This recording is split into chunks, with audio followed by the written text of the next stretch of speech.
Yo, what's up, guys? We're live. We're going to be doing a PFL breakdown for you guys. We're going to break down all the fights on PFL, and then we're going to go to the UFC card, do a betting breakdown for that card as well. So, thanks everyone that's going to be joining us. We got a few people already in here. We got Reese for life. We got Ben in the chat. So, shout out to you guys. But yeah, man, let's get into this PFL card first. What do you think about this card, Fitz? You like this card more, or you like the UFC card? Because this is a pay per view for PFL, so. You think it's gonna sell good, or what do you think I about don't it? think it'll sell good. I mean, I gotta edge it. I think the PFL card is better than the UFC card. They got him beat with Francis. There's no star. It's a really good main event for the UFC, but there's no star power like Francis. Even like Chris Cyborg, AJ McKee. Those are all really good fighters, really big names. So I'll give it to the PFL. I don't know if it's pay per view worthy, but hopefully, they have a successful. I think this is the first time they're doing like a pay per view thing. Well, I think they did one before, and it bombed real bad. So like Oh. this is their second. I can't even remember what the it was. The Kayla versus Pacheco 3 was on the card and shit, and it was like I think there was another main event though, but I don't think they like sold that good. But this card, it's like in Saudi, so I feel like it's like one of these cards where they could lose all the money in the world. It probably doesn't matter. But yeah, it should be fun to watch regardless. And like you said, the main card is actually really good.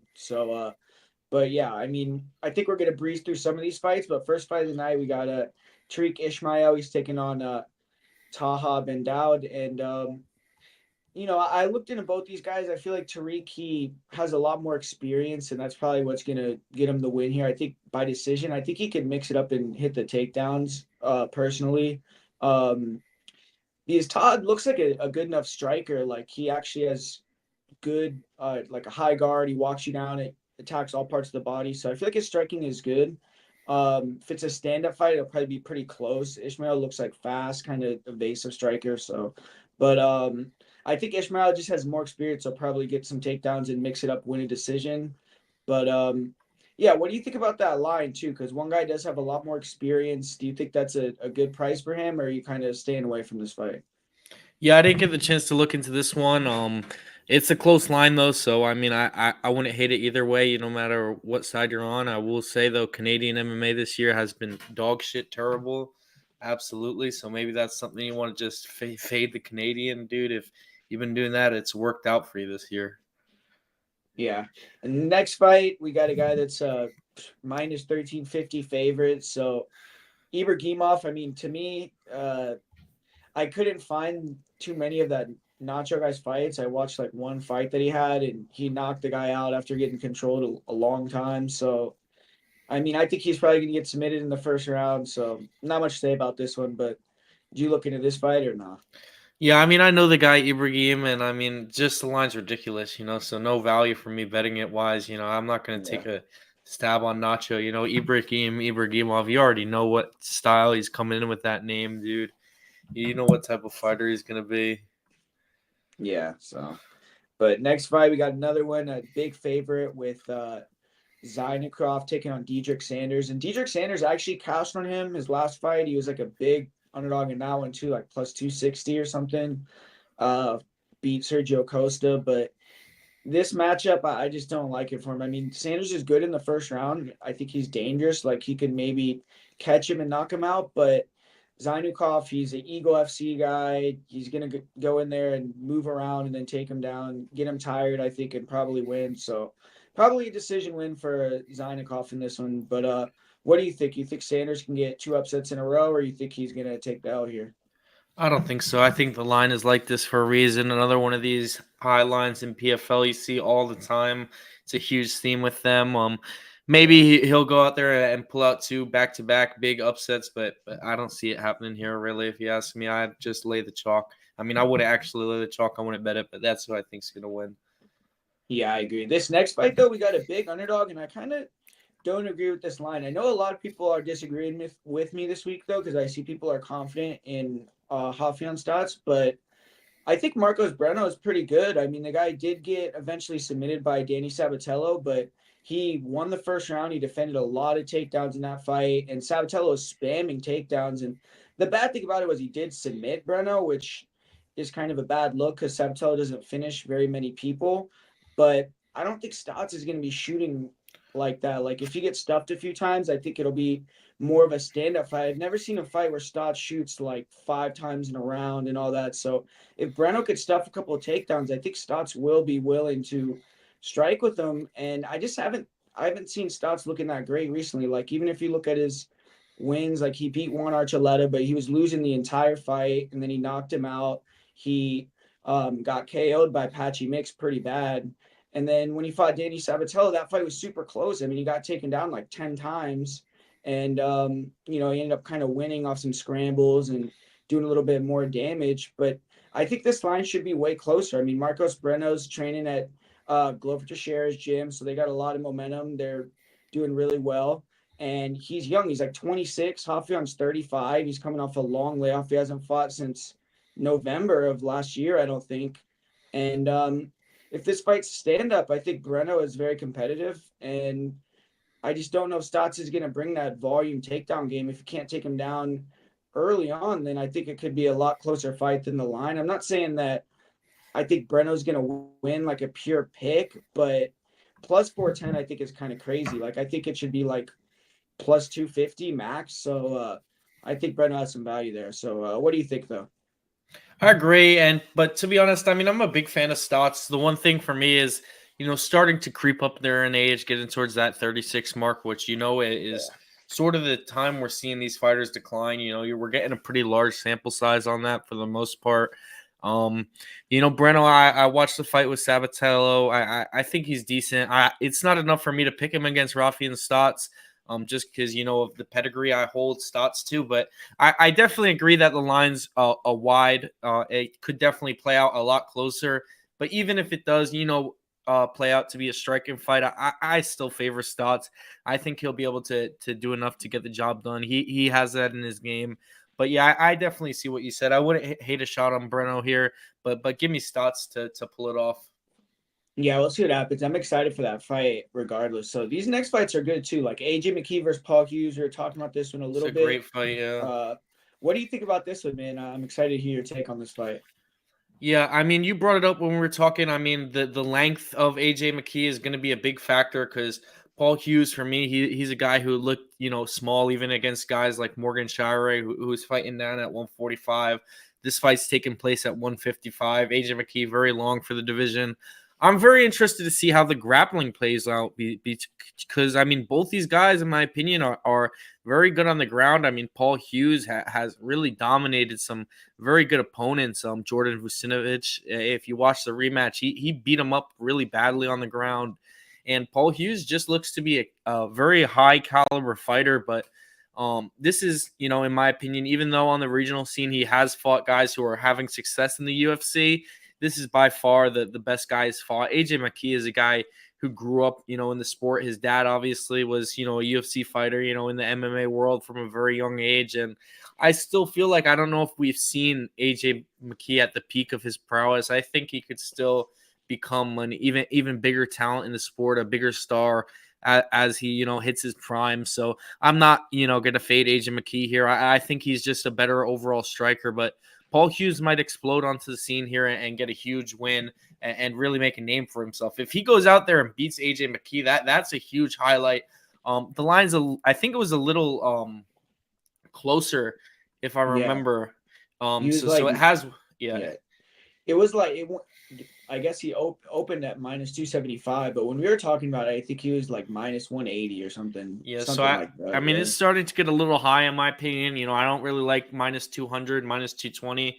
If it gets up to there, I don't think there's too much value on it, but I still am gonna go AJ McKee to win. I think it's gonna be a decision. I don't think he is able to submit Paul Hughes or knock him out. Paul Hughes looks very tough and very good, man. Yeah, first off, I mean, I was kind of surprised. Like, what do you think? Like, why do you think they would set this fight up? Like, don't you think Paul Hughes is like their big prospect that they just signed? He chose them over the UFC, and AJ McKee's like one of their biggest stars. I mean, they're kind of.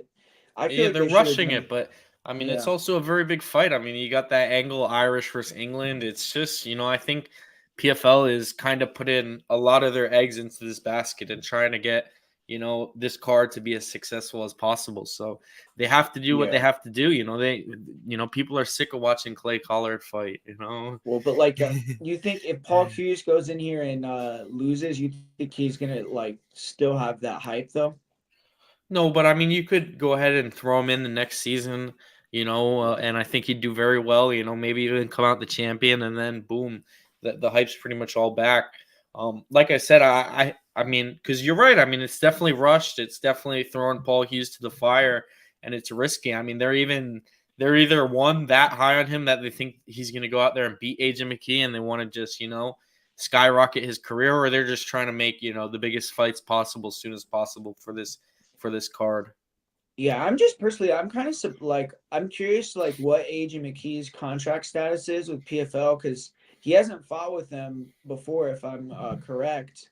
And you'd think he would fight Usman for the belt. I mean, to me, that's the biggest fight that PFL could make is AJ McKee versus Usman. I think that would be the biggest fight they could do. So I'm kind of a little surprised that they're giving him like a hard fight in Paul Hughes, like where he could potentially lose and they could lose a fight like that. So I don't know. I mean, I do agree Paul Hughes is a big prospect too. So it's like one of these guys I think is going to be fighting for the belt next, regardless, personally, or they should be.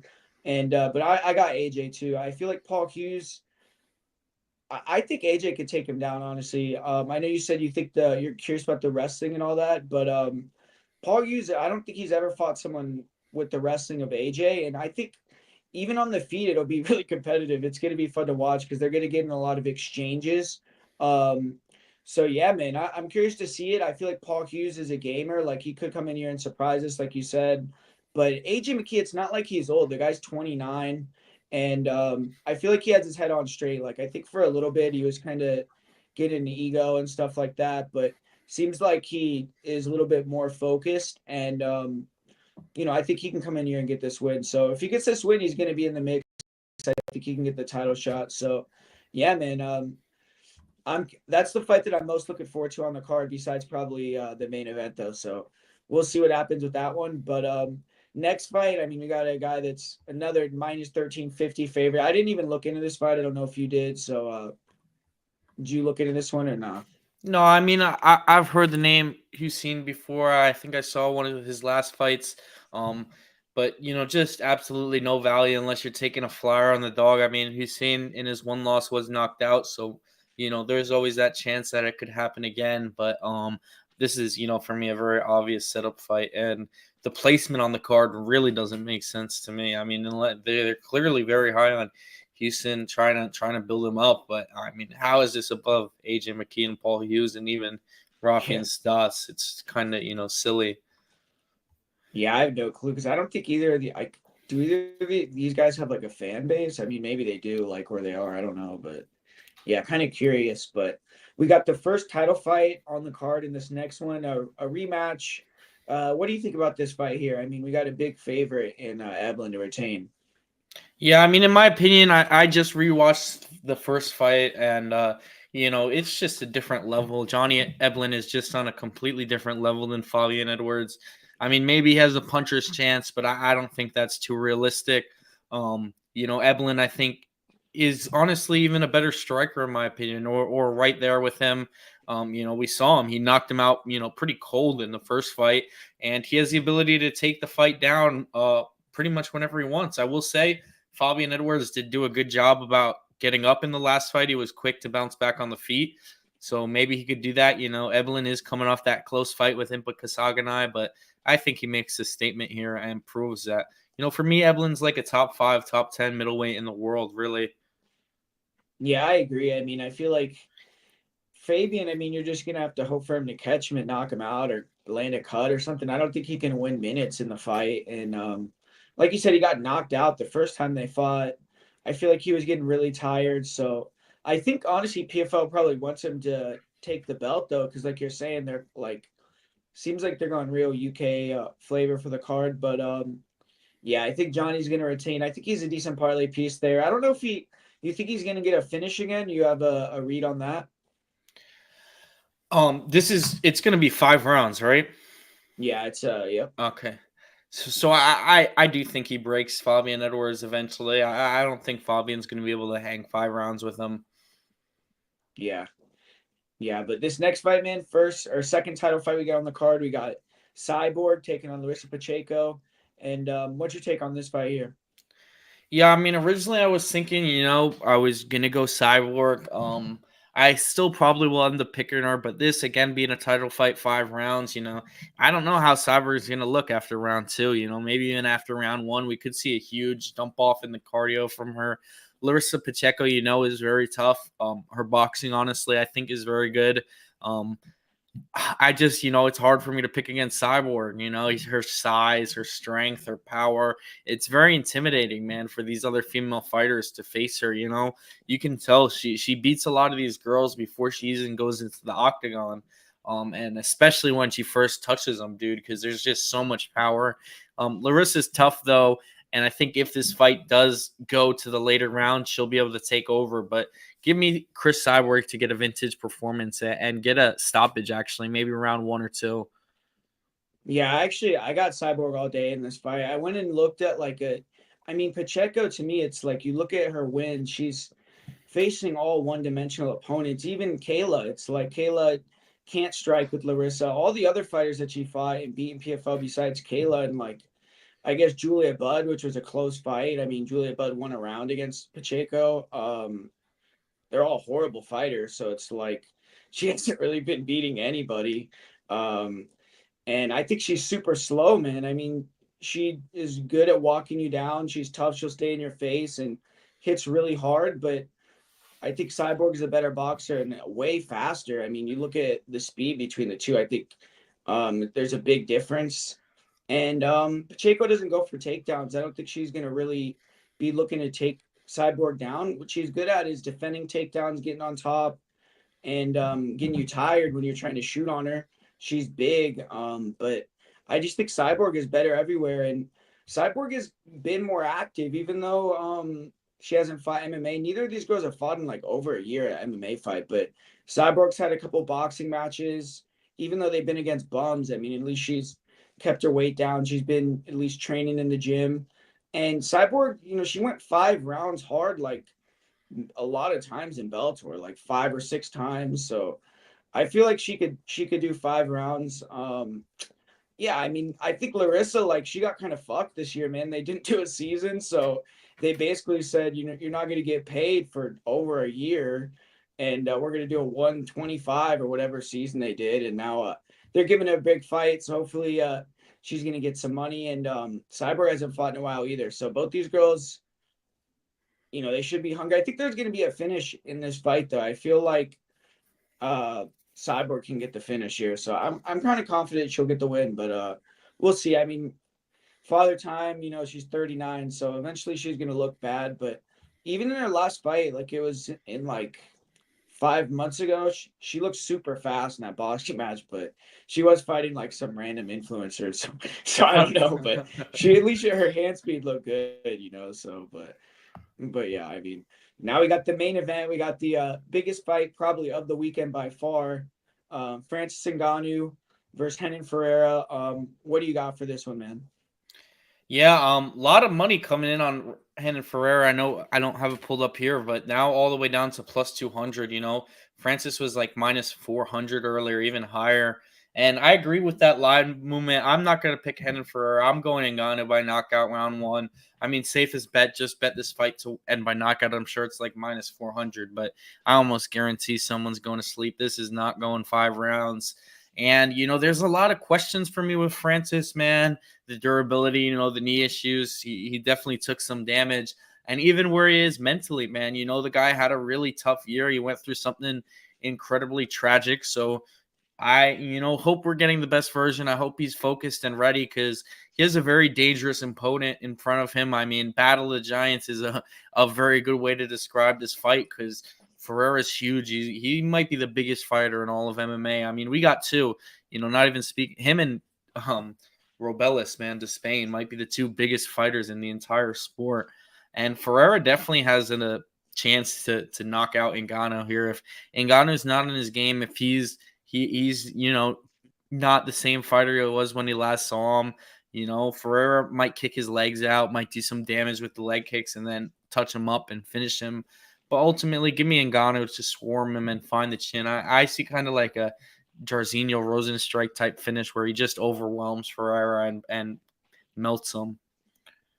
Yeah, and you know what's crazy? I mean, you're talking about biggest guys in the sport, and you're not even talking about Francis fucking Ngannou at all. Yeah. Like, so I mean, that's he's just way so bigger than crazy. Francis. You've I seen it know, in the but I'm just face-off. saying. He's I know, yeah, you could, but yeah, man. I mean, we're talking about heavy hitters. We got to bring in a heavy hitter onto the stream right now. We'll let him give his opinion on this fight. So, Billy Briz, what's up, brother? oh How you doing, shit. man? And what do What you think about up, this boys? fight, dog?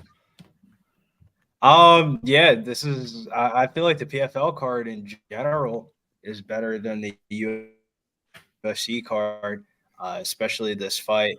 But to be honest with you, I feel like there's a lot of disrespect for Francis Ngannou this week. Renan Vieira, I thought he won that PFL season off some bullshit.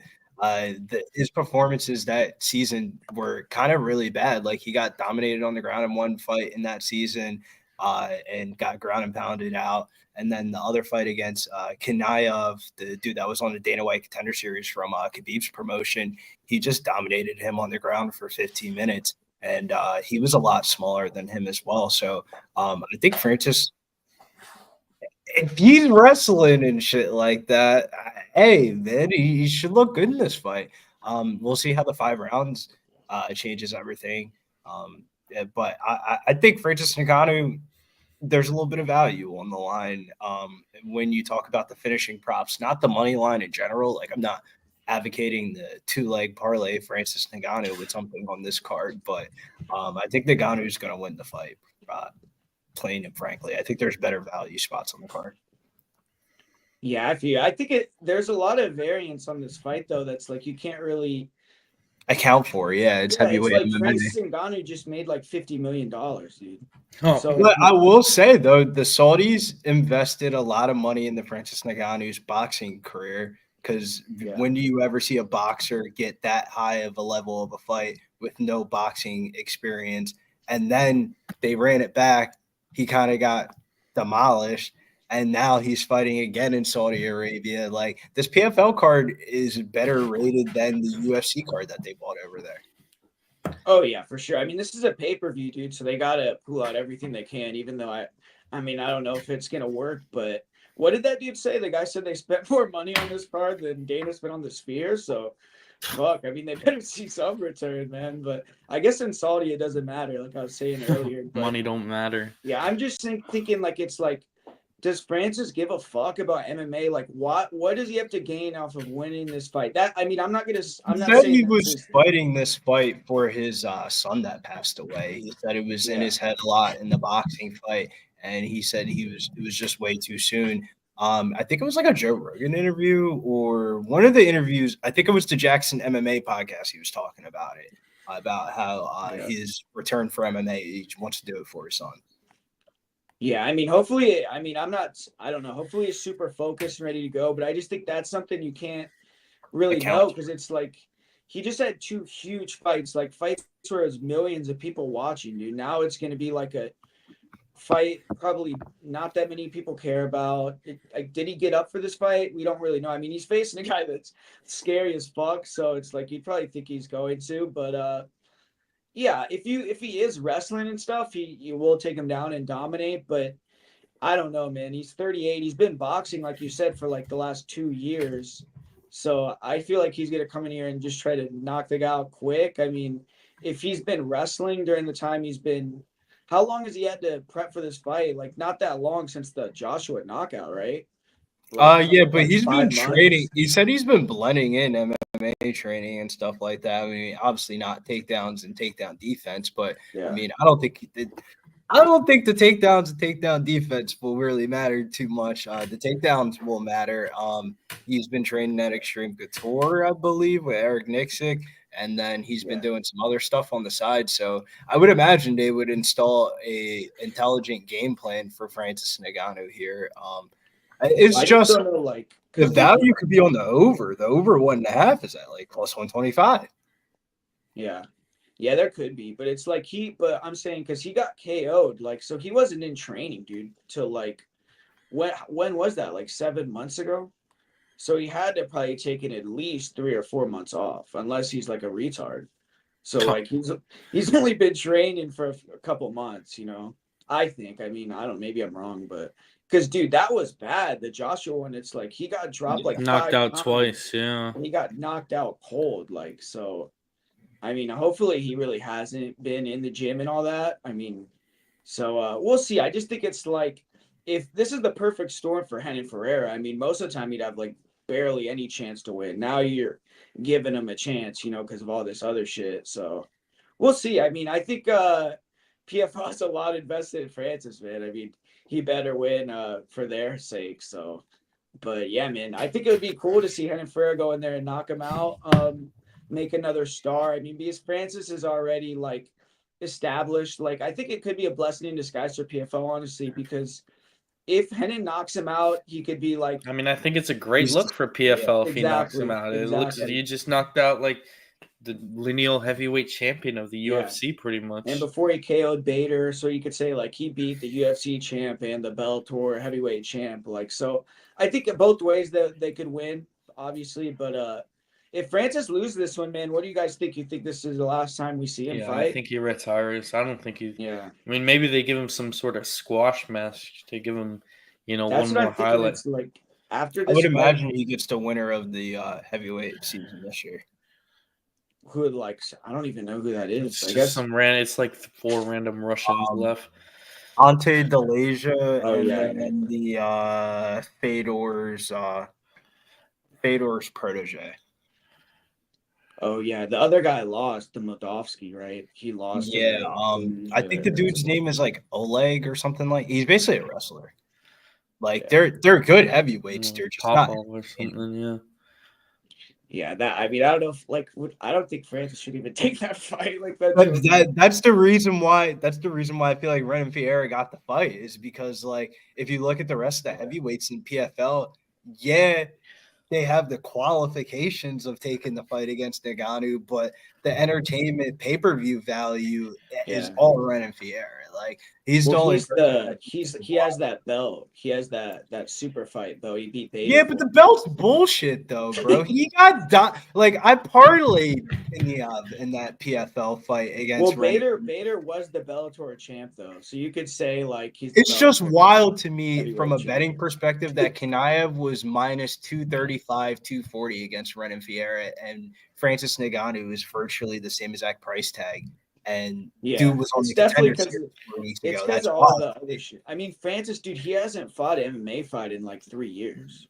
And he might just not be the same. Like sucks. Yeah, like, and dude, he just got chin checked. Just like, dude, he could get touched once and be like out cold, comatose. So we'll see. I don't know, man. Like, if you go back to his PFL run, the season before he won, the last 2 fights that he had, fucking Ante Delasia took him down to the ground and pounded him out in the first round.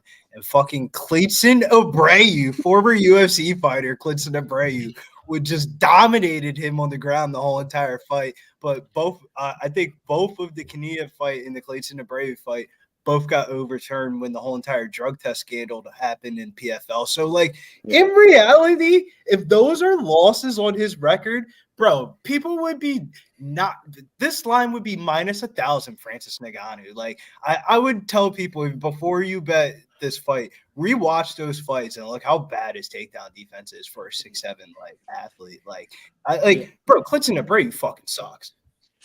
Well, I was telling Fitz like for the stream, I said like Ferreira sucks. Like I even said like he's not good. So it's like I agree, but it just depends. Like if Francis goes in there and wants to take him down, you'll probably be able to win easy. If he doesn't gas out, like, but if he strikes with him, I think it's there's a chance. If he strikes with him, he could definitely get knocked out. Dude, 6'8". So I mean, like that's just how it does. Who knows? I mean, and it's like I said, I don't know. I don't think Francis has been like putting in like a heavy wrestling training camp because he hasn't had that long a time to train. So if you can't take him down and ground and pound him early, what are you saying? It's a blast fucking double. I mean, how like Well, I'm talking about like if he like The let's say cardio wise, he might yeah, not if be he able to takes him maintain down and that. I like mean, beats if his ass for the whole first round on the ground, but like Ferrer survives or whatever, then he could be like in trouble bad. But um, you know, it's like we'll see. I think he should win. I mean, we all agree with that, but yeah, for some reason I feel like Ferrer is gonna win the fight. I don't know why, but his we'll gas see. tank sucks as I could well. just look stupid. Outside of 6.5, 7 minutes, like that Oh, same power yeah. that he throws in fights is not there. Both of their like both of them have no cardio, so I it'll mean, be we've fun. seen Francis win round 5 though of a title fight. Yeah, So I mean, I first can't. It's he doesn't have the worst cardio in the world didn't for a say heavyweight. Cyril was like he like went for a I leg know lock. he did. It was but still, I mean, he wasn't dead. Francis wasn't dead gas, in Like 5 rounds. running Fiera from betting the PFL throughout the years, I would imagine if you go to his Tapology, all of his fights are like round 1 knockouts. Like the fuck is he fought for Yeah, fucking longer than 5 minutes? Like he's always getting the quick 6 on the screen in the regular season. Like he's always like the number 1 seed fighting like bums and then ends up losing in the title fight. But all those fights got overchanged to drug tests. What would you say is your favorite underdog of the card though? I think Cyborg, to be honest. So we just talked about that right before. But yeah, I mean I don't think there's a lot of underdogs that are gonna cash. I think like Cyborg could cash. I was saying I think Breno could win too, which is a big underdog. So I think he could win. But outside of that, I mean, are you seeing any other underdogs you like? I don't really think Paul Hughes is gonna win. I know some people I did take the Paul Hughes stab, but I took it by decision. FanDuel just had a bad line. They had his decision prop at plus 310, and it was like it wasn't something that I thought I would bet going into like the week. Like I capped it, taped it, and like I had like a red pick for AJ McKee, meaning like low confidence level, like wouldn't bet it. But I guess if I did a Tapology thing, I would pick it. But in reality, when you look at the betting odds and like the way the bet, like the card set up, I don't know, man. The PFL paid Paul Hughes a lot of fucking money. We've seen them do the AJ McKee thing before, where like when he fought Pitbull and they were trying to make Pitbull the double champ thing, like he definitely won that fight. He got robbed of split decision. Like it wouldn't shock me if Paul Hughes beat AJ McKee, he would be like one of the biggest names in that weight class and just MMA in general. I mean, plus 310 by decision. I had to take a shot. Yeah, I think he's not a bad underdog because he's obviously really good. So, but I don't know. I just think AJ will handle that. I don't think Paul Hughes should fight at 55, man. The guy looks super small to me. So, Yeah, I the think one he thing should I'll fight at say 45. about AJ McKee that I don't like about his game is that sometimes he gets like really cocky and like just pulls a guillotine or finds himself on bottom. And like sometimes with these high rated like level fighters, when they fight 3-round fights, it goes by so quick that they end up dropping like a round that they might have not have dropped in like a 5-round fight. Yeah, I mean AJ though. I mean he only used like you said. You think he's never lost if you think he got robbed. So he would be undefeated. I mean, yeah, I think he's never lost. I mean, I've never bet against AJ McKee before. This is the first time I've ever bet against AJ McKee.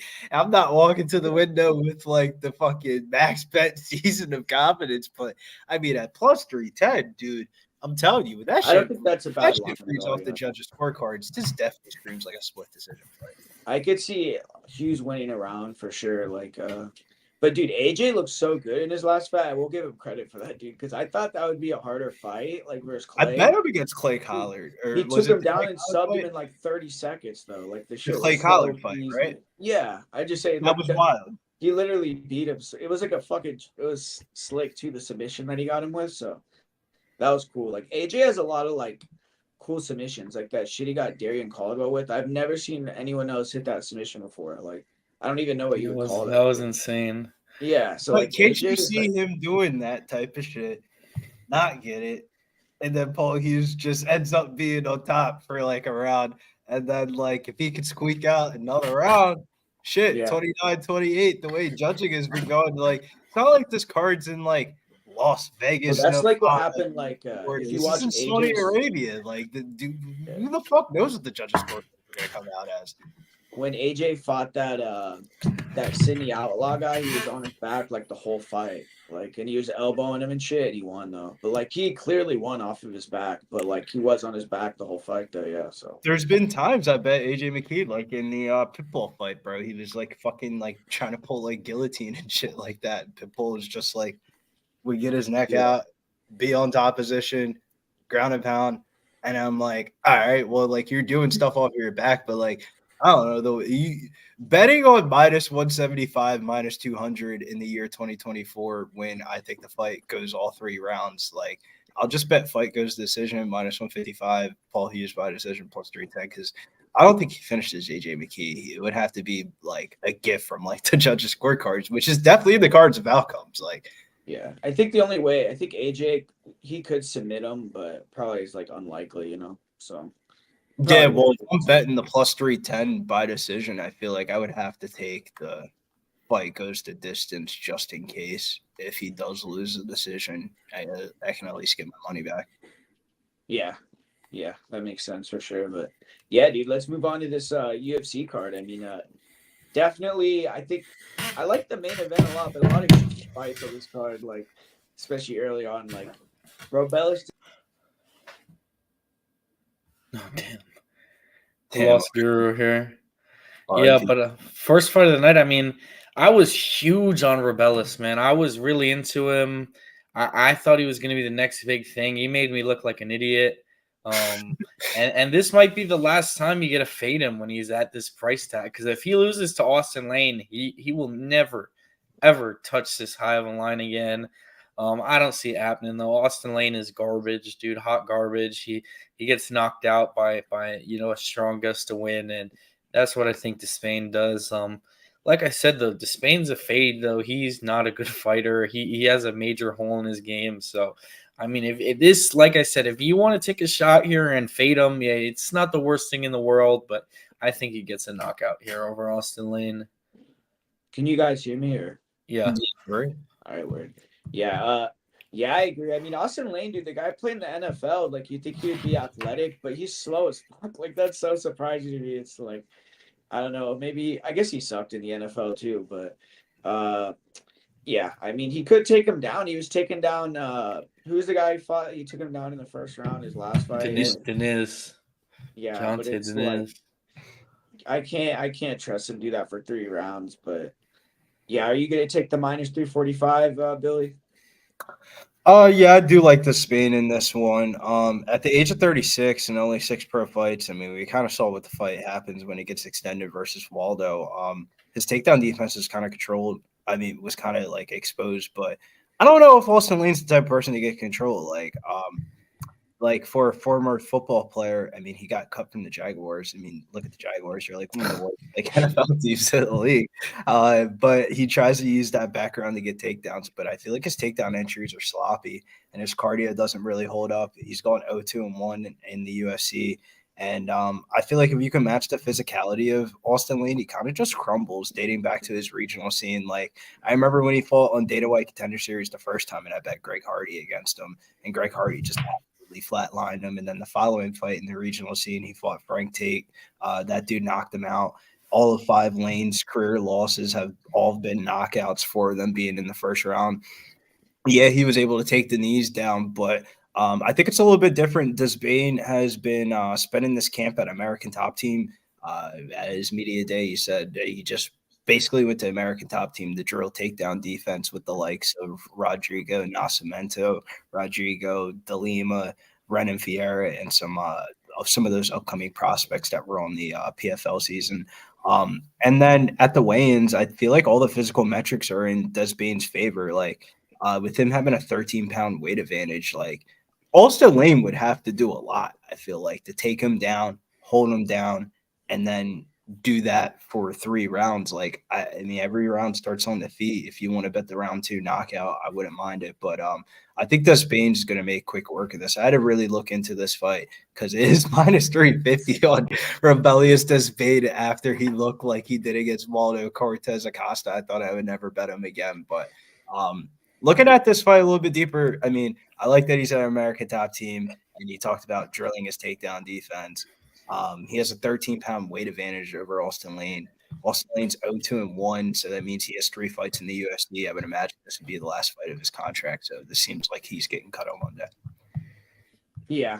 I mean, I can't really say much more. I will say though, I think you're being generous. I don't think if Ostley takes him down, there's no way that dude's getting back up, bro. He Like, doesn't I know feel how like to I stand could up, dude. hold No that chance. fight. No, but I would imagine though, if there's like 2 places in the world that train takedown defense, You could defend American him. Top Team might be one of those places. That's I'm not saying his takedown defense is gonna look fucking stellar, but like they're definitely gonna teach him like a couple of tricks of like in the Waldes Cortez Acosta fight. There was a couple of times that Waldes Cortez Acosta was just leaning on him, and he like all he had to do was just put in the underhook. Like it was like simple, like basic shit of like maybe nobody's ever taught this dude how to fucking do an underhook or a wizard or something like that. Like I mean, how many times do we see kickboxers like the dude Cesar Almeida? He ended up going to Glover's gym in between his last fight between Kapilov and the fight that he fought against Ihor.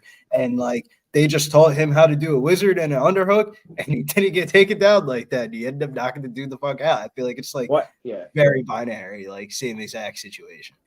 He's athletic too. Like I think his takedown defense could get better, but I think if he gets put on his back, dude, the guy's like a fucking turtle. Like he's just gonna lay there the whole round. So hopefully he doesn't get taken down. But yeah, I think he'll probably like, dude. He has didn't he get like the quickest knockout in MMA history or whatever? It was like 3 seconds or some shit. Dude, he has like 4 under 20 seconds. It's ridiculous. Yeah. So maybe you could. I know they have those props sometimes where it's like, will the fight end in like over under 30 seconds or whatever? Like the under. Well, this fight's lined at a half 1500 round on FanDuel. Plus 210 was the under half a round, so it'd be under 2.5 minutes in the first round. That's terrible, dude. Nah, bro, we've done it before. Fitch has been on the Contender Series before, and I did it the one time, and it was like it ended up working out. Like obviously, I bet I just feel like the value on that to me. It's like you think there's plus 210. What do you guys think? No. Maybe not I'm in this being fight. hard. The value in this fight, if I would say betting this, is you bet Rebellious Desbane by knockout rounds 1 or 2, minus 95, and then you sprinkle knockout prop in round 2 at plus 550, and just pray that he knocks him out in round 2 because you'll still cash both tickets. Or another way to do it is parlay some shit on the PFL card and then have Rebellious Desbane as like the last leg of the parlay. So it's the first fight of the night. So if he does lose, you could just rebuild off the other shit on the card and stuff like that and kind of just carry it over. Like there's a lot of like when people say like minus, is the person going to win the fucking fight or not? Like if the person's going to win the fight, like there's ways to bet on it. It's not conventional, but like, hey, I mean, like if you won the like throw in like a 3-leg parlay and this was like the last leg, like you could do a lot with this. I would imagine Austin Lane goes to big plus money after like one punch and you can hedge it. Yeah. And there's like you said, this is like a good week to do. Like that was a good strategy because there's another card right before that's like people give a shit about. So you could definitely like parlay those together. But yeah, man, this next fight. Go ahead, my bad. These cards run together. Oh, they're at the same time? Yeah, so like the main card of the pay-per-view is when the chick fights come up for the PFL. So the Desbane fight and the AJ McKee Paul Hughes fight both go off at the same exact time. Well, I'll tell you what fights I'm not watching is these 3 fights they got lined up in a row. I mean, UFC did a good job of making us not give a single fuck about missing these 3 fights. Like for me, it's the worst 3 fights in UFC history in a row. There's never been a stretch so bad of fights in a row as these 3 right here. Never have fans had to endure 3 fights as the prelims, bro. This is terrible what they have going on here. Yeah, I've never seen them put like 3 like piles of shit. I mean, they just know, like they might as well just say. I mean, ESPN broadcasts them both like, "Hey, we recommend switching over to PFL at this time." Yeah, I mean, that's literally what they're doing. They're basically saying like, you guys could have that. You're not going to be missing anything here. And all those fights are going to go 15 minutes too. So they're going to stretch out the time as much as they can. And no one gives a fuck about Despain versus Lane. Like, and hopefully that shit's over. I mean, in I like 2 personally. I seconds. won't. I like watching Despain. He's fun. I don't know. He's just His such a last But massive fight was his fuck, Vince last dude. was fight. bringing a good point though. Like if this Bane gets a highlight reel knockout or something like that, the UFC could fuck with the PFL's clips of like, what's up? We got heavyweights knocking out people too in 1 minute. Like, come watch Yeah. our shit. Our main card's lit. Just don't watch the prelims. Like, Yeah, for sure. Yeah, I mean, and the dude. Well, I guess we have to talk about him though. At least Ardeline versus Melissa Martinez. Martinez, I mean, I'm kind of surprised she's the favorite. I know Ardeline is not very good, but Melissa Martinez, I mean, she had a total knee reconstruction surgery. I mean, she had a torn ACL, PCL, MCL. It's been off for over 2 years. She hasn't won a fight since like 2020 or something. So for her to be the favorite, I mean, I guess it just shows how much respect we have for Elise. But I mean, I think Ardeline, she looked decent for Shauna Bannon, who sucks, but I think her and Melissa are kind of similar. I mean, they're both that Taekwondo movement strikers. Ardeline won the first round, took her down, and then gas. So, I mean, I think it's obviously it's a toss up, but I think Ardeline should be the favorite. So I'm gonna pick her to win because I think she's the better grappler. She can mix in the takedowns.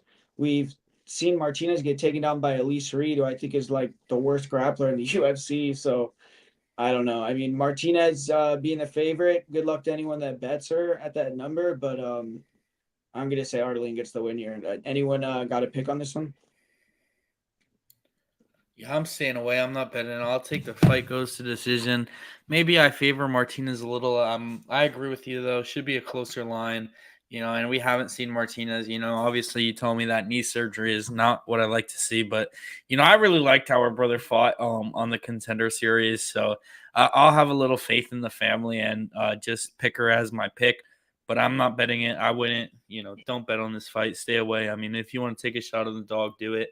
I think the lines might be that way because Ardeline has a really terrible record. She's like 9-6 or something. So obviously that doesn't look good. But a lot of her losses are earlier on in her career. So just go watch that Shauna Bannon fight. She made a pretty good showing, and that was on very short notice. So she could definitely go out there and pull out the upset. But for me, this is just too low level for me to bet on, especially with Martinez. Having that super long layoff. You don't know what you're gonna see. She could either look really good or shit the bed.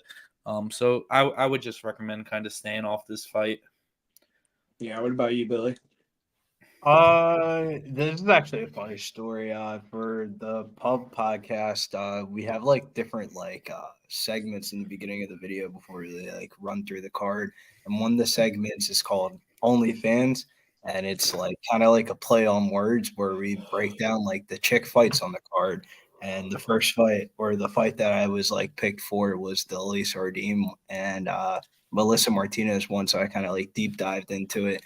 And Mills, I guess, was like working out one morning and he like clipped the video from the podcast and he added her on Instagram in the video and like she like commented and shit. And I'm trying to do some stuff with Winnable and I was just like, dude, you're fucking killing me, Mills. Like, can you take down the video? Like, it's the last thing that I need to see is like the fucking company fucking look at the last post and it's like me talking about an actual OnlyFans girl fighting. But I was kind of picking Ardeline in the beginning of the week, but doing some more research into this fight.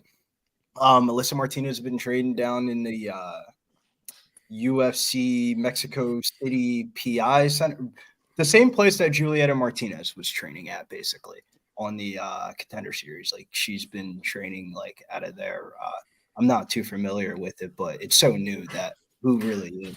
But I think that's the reason why she's the betting favorite in this one. If this fight stays standing on the feet, I guess she throws more volume than Ardeline. Ardeline should be the more physically stronger fighter. Like you were saying, she got taken down by Elise Reed. So Algetter's takedown defense really coming off of a huge layoff. I think it's one fight in 5 years. So it's how can you bet Melissa Martinez? If you are, I think you bet her by like decision plus 135 KO decision. But I think the value is on Ardeline because I feel like if she wins the fight, by far, yeah. her win condition, a lot of her wins in her career, like Fitz was saying, is a lot of them are inside the distance. Like, so if she wins this fight, I would imagine it would be inside the distance, and that's probably I think that's a good bet, honestly, Ardeline to win inside the distance because she can get on top and finish the fight. Like I see Martinez on her back, she's a terrible grappler, man. I mean, unless who's she's to in say she doesn't fight for 5 to 7 minutes and just say fuck this. yeah, like I think there's all the values on Ardeline by far. Like even in Martinez's debut with Elise Reed, she was like a -300 favorite. Like she was a big favorite in that fight, and she got dominated. She lost every round. So unless you think Elise Reed's like a world beater, I don't know. I just don't think Martinez is at the proper line. I mean, maybe she'll go in there and edge it like on points and get the win, but yeah, I think Elise is a decent play. Like honestly, like No, you can't bet. I would feel disagree. like I mean, you just don't know how Martinez is gonna look, though. I mean, you have to. how I can you feel like know you have what to she's vibe gonna that. do? I agree with Fitz. well, You but have how to do you vibe think? What do you think? Why do you think she's gonna be looking better? I She's at don't. I don't know. I just don't. It's just a complete unknown. You know what I mean? all I gotta say is pull up a fight where Elise Ardid is like shooting blast doubles and single legs, like it's like it ain't really there. Like she's well, kind of like trip she got a taken down. takedown. She won the first round by getting a takedown her last fight though, No, she would have. The reason why she's the pick and in the third is round she because got a she would have takedown. won the Shauna Bonham fight if she wasn't on short notice. She just gassed out in the end of Yeah, the fight. but I mean, she got a takedown in the first and third round of that fight though. Like so, I don't know. I think she's the pick. I am not denying that she's the pick. It's just, man, we'll I don't talk know. about We all look stupid though, because I guess you guys are right. I don't know how she's gonna look, but I don't like the fact like you're saying you like she's at that PI, but I was looking at the coaches, like I don't know who any of those people are. Like so I it. was Hey, and it's she like looks I was I looking don't at know if the Dominic Cruz is working. Dominic Cruz was working in the corner. Julieta was at Alliance as well though. Like so she was in Ah, yeah, you're California. So I don't think Cruz right. is fucking living in Mexico, dude. Like I don't think he's in so Maybe he I took don't a think vacation or two, man. I mean, he's he's in old now. Vegas, dude. I know he lives out here in Vegas. So Cruz isn't out there in fucking Mexico. Like unless he goes there for like short periods of time, maybe they like Yeah. hire him to do that. But he's not like a full-time coach over there. But No, no. Martinez, like, dude, she's like at a like taekwondo gym. So I don't know. I mean, I just don't think her grappling is gonna look any better. But maybe she's gonna surprise me. Like she isn't that old, so It's we'll not her see. grappling. It's just if this fight, if you told me this fight was on the feet for 15 minutes and they just swung punch for punch, I would not want to bet at least RDA. Yeah, I think even if that, it would still be like, I don't think it'd be that big of a difference. So it'd be like a split I just decision. wouldn't want to bet it. I would not want to bet this fight if this fight stayed on the feet for 15 minutes because like her striking doesn't look that half bad. I mean, I feel like the value is that the dog is the wrestling upside slash the finishing upside. So it's just like, man, I mean, I feel like we talked about this one for a little bit too long, but the Yeah, we talked about public it. has been slamming the Melissa Martinez line. Like if you click the line, like the line has gone up in some places on some books. So Ardeline has gone higher as an underdog as the week has gone along. Yeah. Well, I guess it's. I don't know where it was at earlier, but it said For the minus. people that are slightly so basically like there's not a lot of ticket action on this fight, but the ticket action that they're getting on this fight is on the Melissa Martinez side from Sharps. Yeah, but yeah, next fight: Elise Reed versus Jessica Panay. I mean, Panay's 42 years old almost, but Elise Reed is terrible. So, I mean, I don't think Jessica Panay is going to get a takedown. So, having said that, she's probably going to lose. But if Elise Reed drops her or Jessica Panay like falls down on a kick and Elise falls her to the ground, Panay will submit her. So, I don't know. I mean, Panay submitted KK because KK followed her to the ground like an idiot. So, we'll see. But Elise Reed has decent enough striking. She probably should beat someone that's like she's 10 years younger than, but I mean, I wouldn't be surprised if Panay won. Panay, I mean, has beaten way better opponents than Elise Reed. So, anyone gonna go with the upset in this one? I'm kind of right there with you, Guru. I'll just say this. If I'm having a good betting night, and Rebellious this bid ends up knocking out Austin Lane in a quick couple seconds, and some of those PFL fights start winning, and we get a little Paul Hughes by decision and shit like that, and I get some money in the pocket. Yeah, Don't do that. I'll probably end up betting this fight, and I'll end up taking the Why? Jessica Penne fight. If you She's just look at it, 42.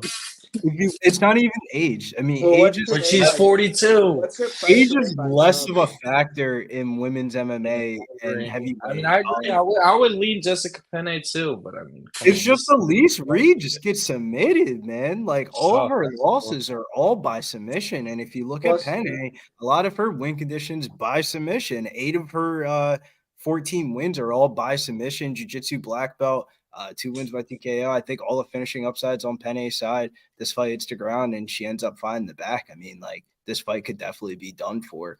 I think the value is on Penne by submission at plus 480, bro. That's fucking wild odds for a girl that all of her losses are by submission at plus 480 for a jiu-jitsu black belt that's been working with the likes of Angela Hill and Jenna Bishop that was on the PFL season and stuff like that. Like, who's to say like she doesn't come out here and just fucking submits this girl? Like Elise Reed is like shouldn't be laying. Like, what are you gonna do? Bet Elise Reed round 3 decision at minus 125? Like, I'd rather just take the gamble shot of Jessica Penne submitting this girl at plus 480. yeah, I mean, if you're gonna bet it, I would do that, but I'm probably not gonna bet this one. Maybe for fun, but yeah, like This is the if you're up on the night, you bet this fight.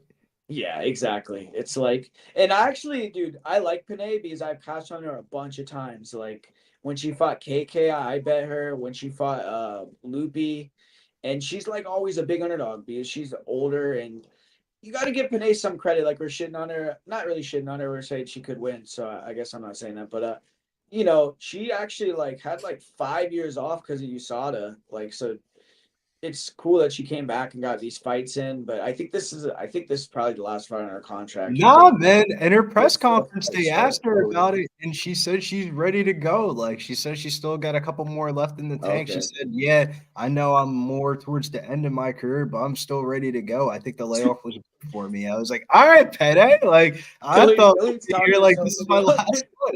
into laying a $500 bet on today.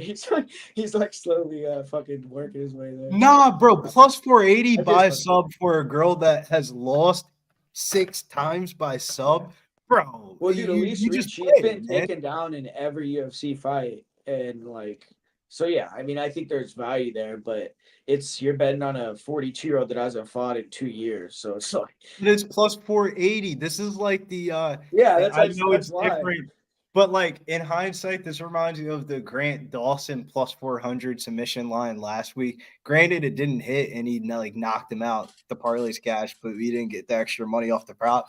But if like Penne wins this fight, her Oh, it'll be a finish finish. is by submission. So She it's like, can't win by decision, I don't think. yeah, I don't think she wins the decision. I think she wins. If she wins this fight, it's probably like a fluke ass submission. And this fight screams fluke ass submission. One of these 3 girl fights are gonna not go the distance. And if I had to pick one, I think it's Penne getting us up.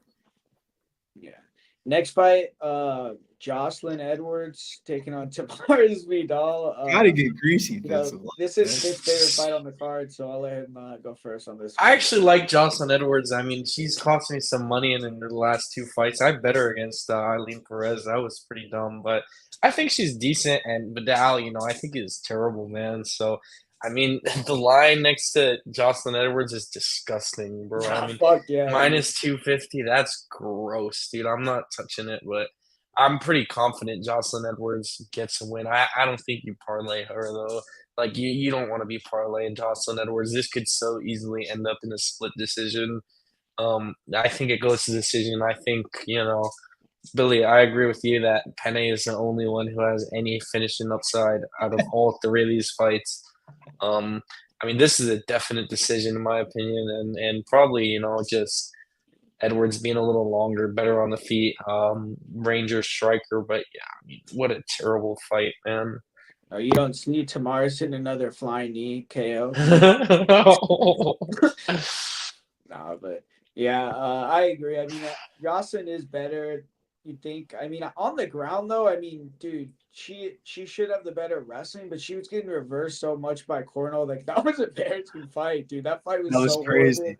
So if they go on the ground, dude, they're probably gonna be fucking like just sweeping each other the whole time. Rolling, yeah, It's gonna be a rolling up. horrible fucking like who knows who wins. So hopefully Edwards just keeps on the feet and like throws kicks, but shitty fight, man. I mean, if you're gonna bet it, you have to bet the plus 205, right? I mean, I wouldn't do it, but I mean, who the fuck is gonna be betting Edwards at minus 260? Like, it's like all her fights are gonna be splits, or maybe she's barely gonna differentiate herself a little bit more. But I mean, Billy, are you gonna be rolling with Edwards minus 260 in the parlays, or? I thought her media day was one of the craziest like media days of the week. She was talking and typical fighter shit. But the one takeaway that I got from it was that she was saying that she wanted to move down the flyweight after this fight, or down a weight class after this fight, as she felt like that was more right for her to get a title shot. And then she proceeded to miss weight by 3.5 pounds today. So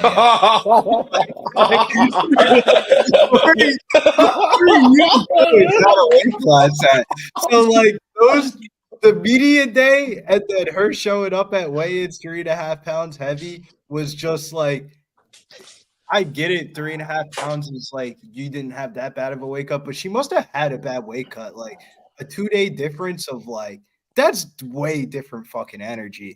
So that kind of just threw me off of this whole entire fight in general. I would say for betting this fight, you take Jocelyn Edwards round 3 or by decision at minus 170. But like at that point, I'll just pay the extra fucking 20 cents. Disgusting. Yeah, I'll just pay the extra 20 cents. Minus 170. I think that's what hits. Like if you ask me, like what hits this fight, you gotta what hits this fight to start round 3 as a parlay piece. Jocelyn Edwards round 3 or by decision, but I would advise you just pay up the extra 20 cents and just bet the Des Bane by knockout in rounds 1 or 2. You gotta, dude. I don't know. I think you gotta take Vidal for the value on that. If you want to bet, I would never bet that fight, but minus 170 for a third rounder decision. If you had to rank top fighter to He's horrible.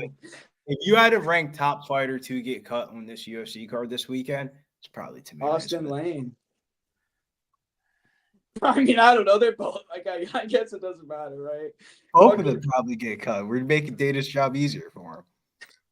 Yeah, dude. Bro, cut all of them, dude. Yeah, 7 out of 8. You can cut literally all 8 of those people from the UFC. Keep Revelis. Come on, dude, they should be that should be the PFL like warm up prelims card. Like, fuck. No, but the main takeaway, if you're watching, though, I think the best value out of the 3 chick fights is no bullshit. Is really the Penne by submission at plus 480. Like that's the only one that you can make a like legit. Dude, Penne power, dude. We just had fucking Juliana Penne. I guess it didn't work, dude. I'm retarded, but yeah, let's move on, man. We got some good fights to talk about now. So Brad Katona versus Gene Matsumoto.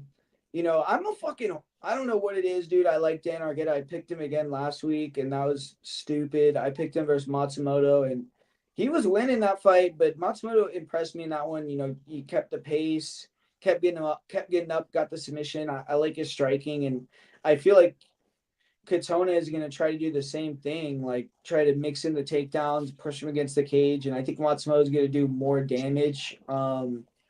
So, yeah, I like Matsumoto here. I like his cardio. Katona is like a cardio merchant. He tries to push the pace, get guys tired. I don't think it's going to work here. And I don't think Katona is going to be able to win, like, just pushing him against the fence. I think Matsumoto will be able to do the damage. So, yeah, Billy, what do you think about this one, bro? This is going to be Katona's third fight this year. Back in the Apex, where last summer Katona won back-to-back fights in the same venue to get his place in the Ultimate Fighter finale, and then he defeated Gibson, becoming the first 2-time winner in tough history. So, for as much criticism as I'll give Brad Katona, I can kind of see why the sharps are betting Brad Katona at this big of a plus odds number. I mean, like, if there's ever a place for Brad Katona to look half decent, it's probably the UFC Apex. I mean, psychologically, sometimes if you think about fighters coming into fights, he's got to be stoked that this is in the Apex. You just won here. You've been here all last summer. This is your third fight. You're kind of familiar with the way shit goes and the routine out here. You did a whole entire TV series out here. You won the Ultimate Fighter twice. And then Matsumoto, though, I feel like he's one of those more exciting prospects from Dana White Contender Series and one of the more upcoming prospects that people aren't really talking about enough in the division. 15-0, one of the more decorated dark horses in the division. He has a black belt in Muay Thai and Jiu-Jitsu.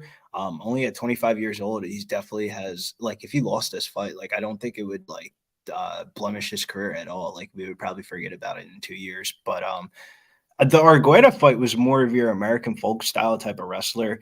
While that was a good performance that he was able to submit Argueta, Katona's never been finished before in his career, standing or submission wise. I think Matsumoto's edge in this fight is kind of in the striking. And I just don't know how confident I am in his striking exchanges at minus 230 as a parlay piece. While I think he wins the fight, I think this fight's going to be a competitive, close decision. And I think the value in this fight is parlaying fight goes the distance rather than like playing the money line of Matsumoto. Like, if Matsumoto wins this fight, I don't think he finishes Katona. And Katona wins this fight, it's probably a decision. You know damn well how he's going to win if he wins. He is. So yeah, that would be my takeaway from this fight. Over 2.5 as a parlay piece, maybe fight goes the distance as a parlay piece. I think the value is on Katona by decision at plus 270, but in reality, I think this is probably a 29-28 Matsumoto decision. Yeah. Yeah, I do think, dude, I don't think it'll be this fight, but I think Katona is going to get KO'd soon, though, because he's been getting dropped a lot lately. So, but yeah, this fight, I think Matsumoto is not really like, he doesn't like, I don't think he's like a big knockout puncher, honestly. It's more volume, so it'll probably go to decision. But yeah, Fitz, so you got the veteran, or are you going to go with Matsumoto here? Yeah, I might be the only like Brad Katona fan. I watched both his seasons of the Ultimate Fighter. I like them. I think he does have the ability to get the takedown here. I mean, Matsumoto, for me, I understand the hype. I think he's just a little tiny bit overhyped, overvalued. It was a good finish against Dan Argueta, but that performance, didn't really, jump off the paper for me. He was getting taken down a lot, and Katona's a very smart fighter. He knows how to win rounds, and I see this end up being close. I think the leg kicks for Matsumoto are a really big weapon. He can definitely do damage with the leg kicks. So Katona could watch out, and probably the logical pick is to take Matsumoto by decision. But I'll back my boy here, and I'll go Katona to get the upset. Not real confident though. Not really something I'm gonna bet too heavy. Just probably a little bit. Just because I think there's value on a lot. The last thing I'll say about this fight, Mills said some funny shit to me about this fight on Tuesday when we were breaking this down, and it definitely stuck with me throughout the week. He was like, remember when you bet Katona in fucking Canada and you so thought he was getting the decision, and if he's not getting the decision in his home country, what makes you think he's going to get a decision over like the 25-year-old undefeated prospect? And I was like, nah, you're definitely right. Yeah, that was when he actually had hype. Like now at this point, that was a bullshit decision. They're using him to build Matsumoto here. Don't you think? Kind of like, I don't know. Yeah, Matsumoto's definitely the A side in this. Yeah, because Katona at that point, like you said, that was in Canada. Like I think they wanted him to win that one and like get like a Canadian.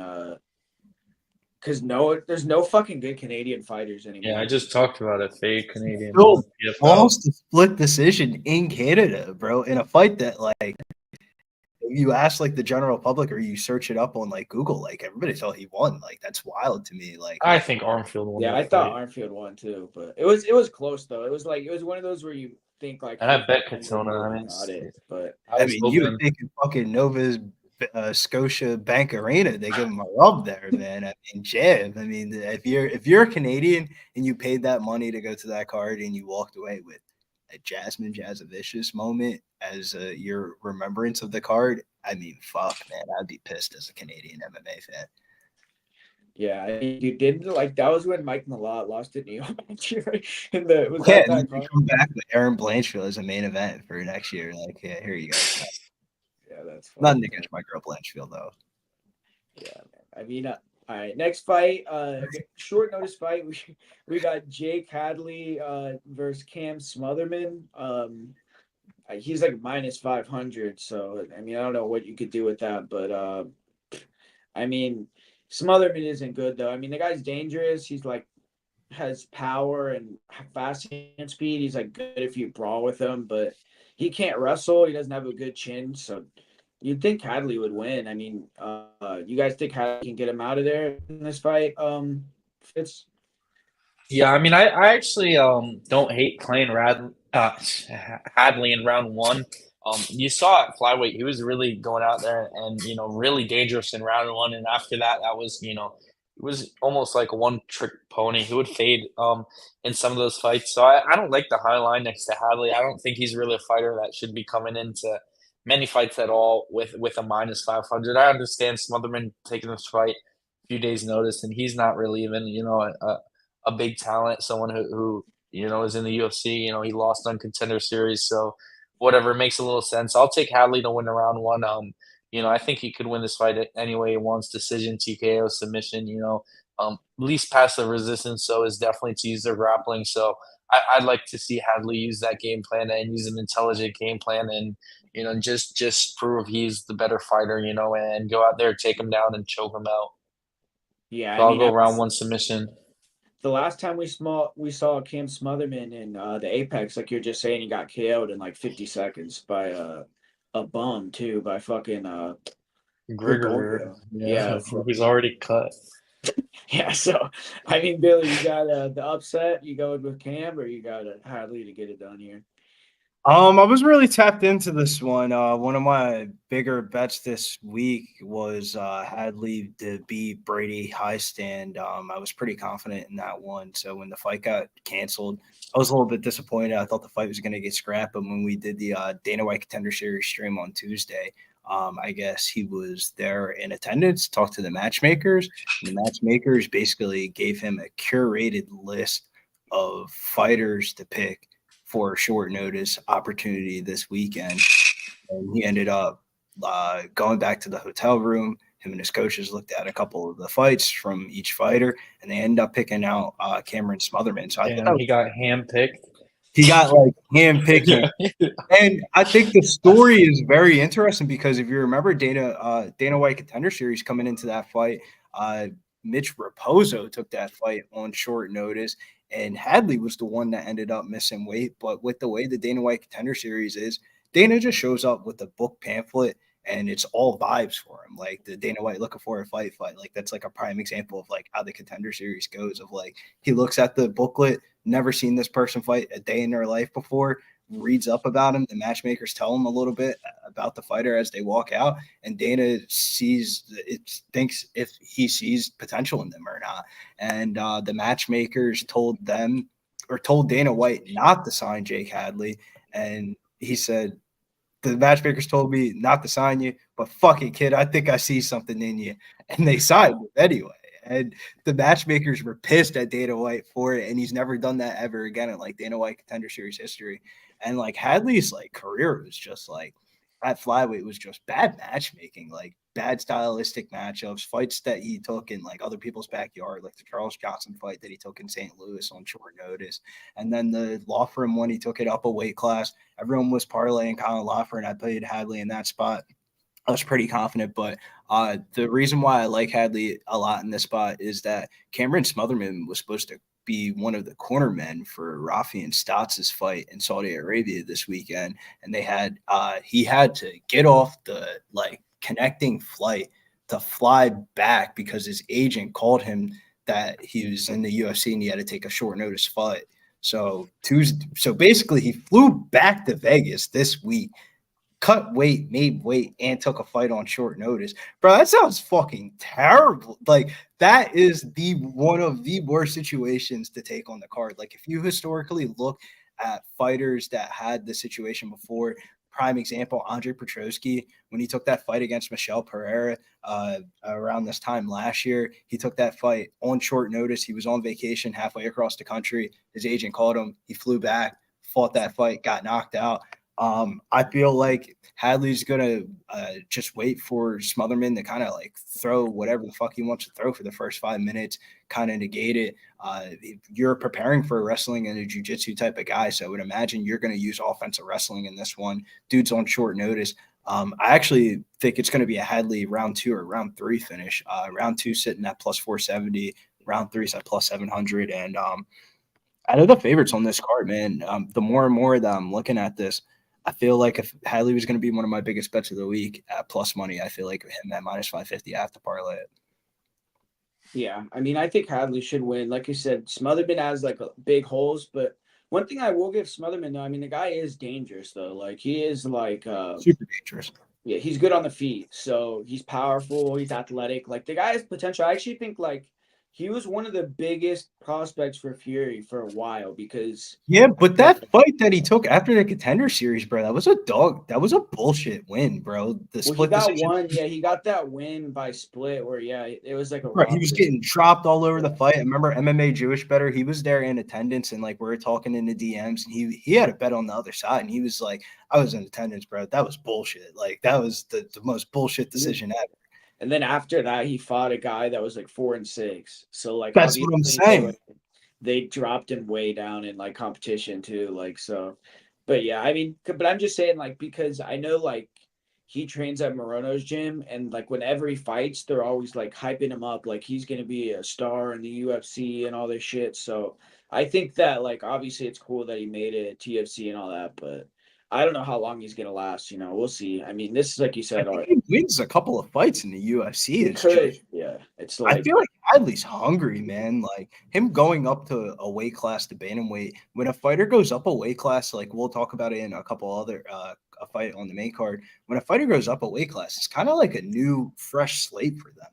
Where like it's kind of like a restart of everything that you did at the other weight class doesn't really matter anymore. And like Hadley gets a win here in impressive fashion and then gets another win. Like, dude, Hadley fucks around and ends up being top 15.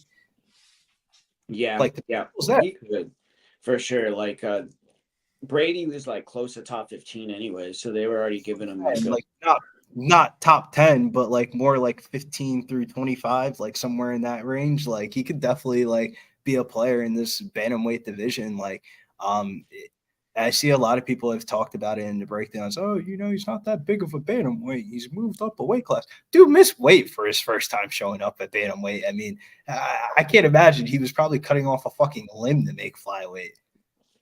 Yeah. Well, he took that.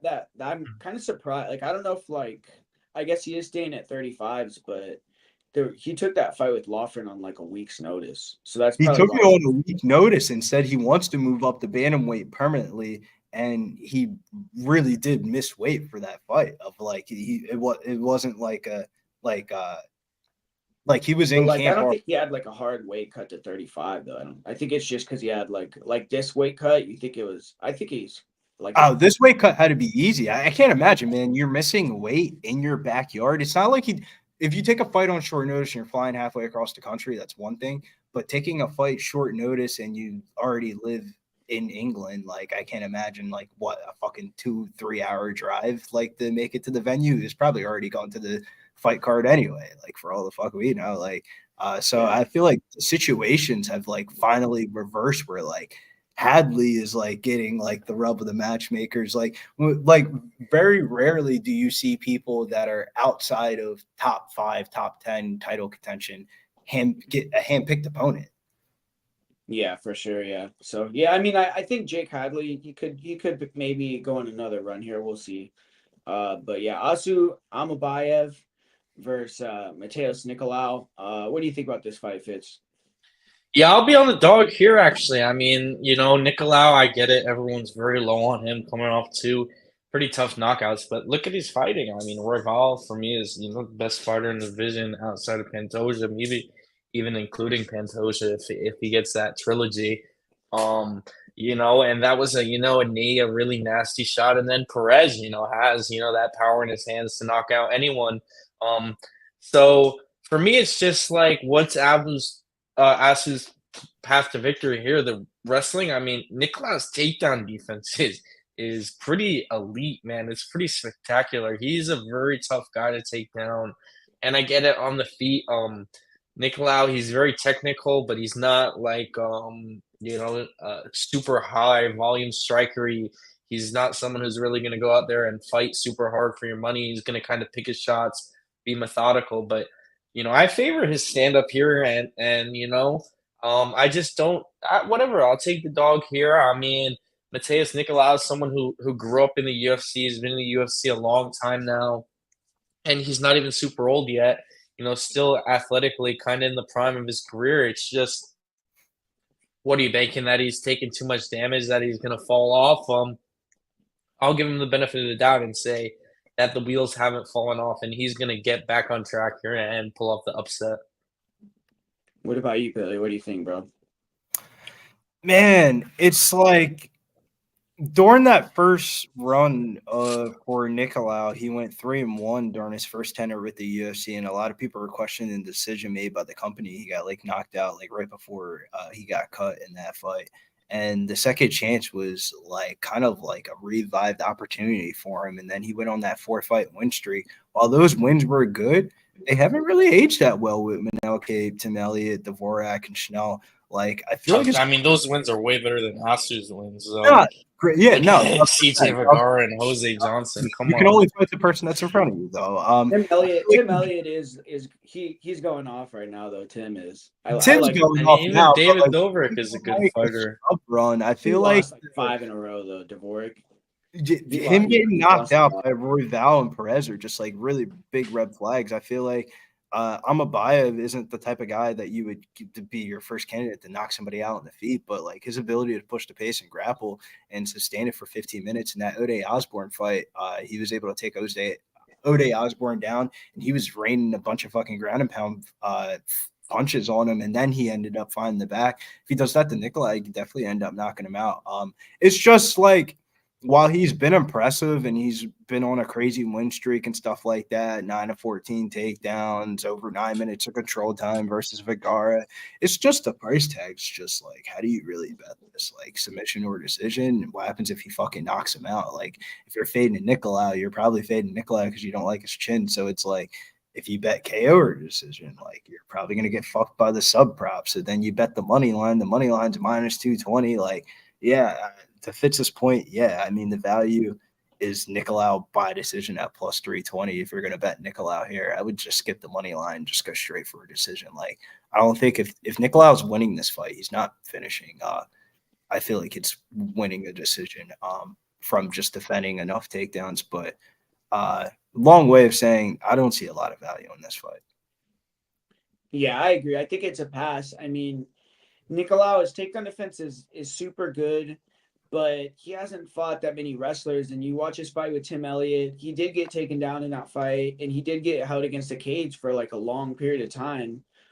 So I don't know how effective Almbayev's takedowns would be, but maybe he could just do more, by shooting, even if it's ineffective grappling, because look at the output numbers for both these guys. They're throwing less than 30 strikes a fight or landing less than 30 strikes a fight. It's so when you're depending on that little amount of shots to win you a fight, it's I don't really know. You got to be super precise, where I think Almbayev is just probably going to be more active.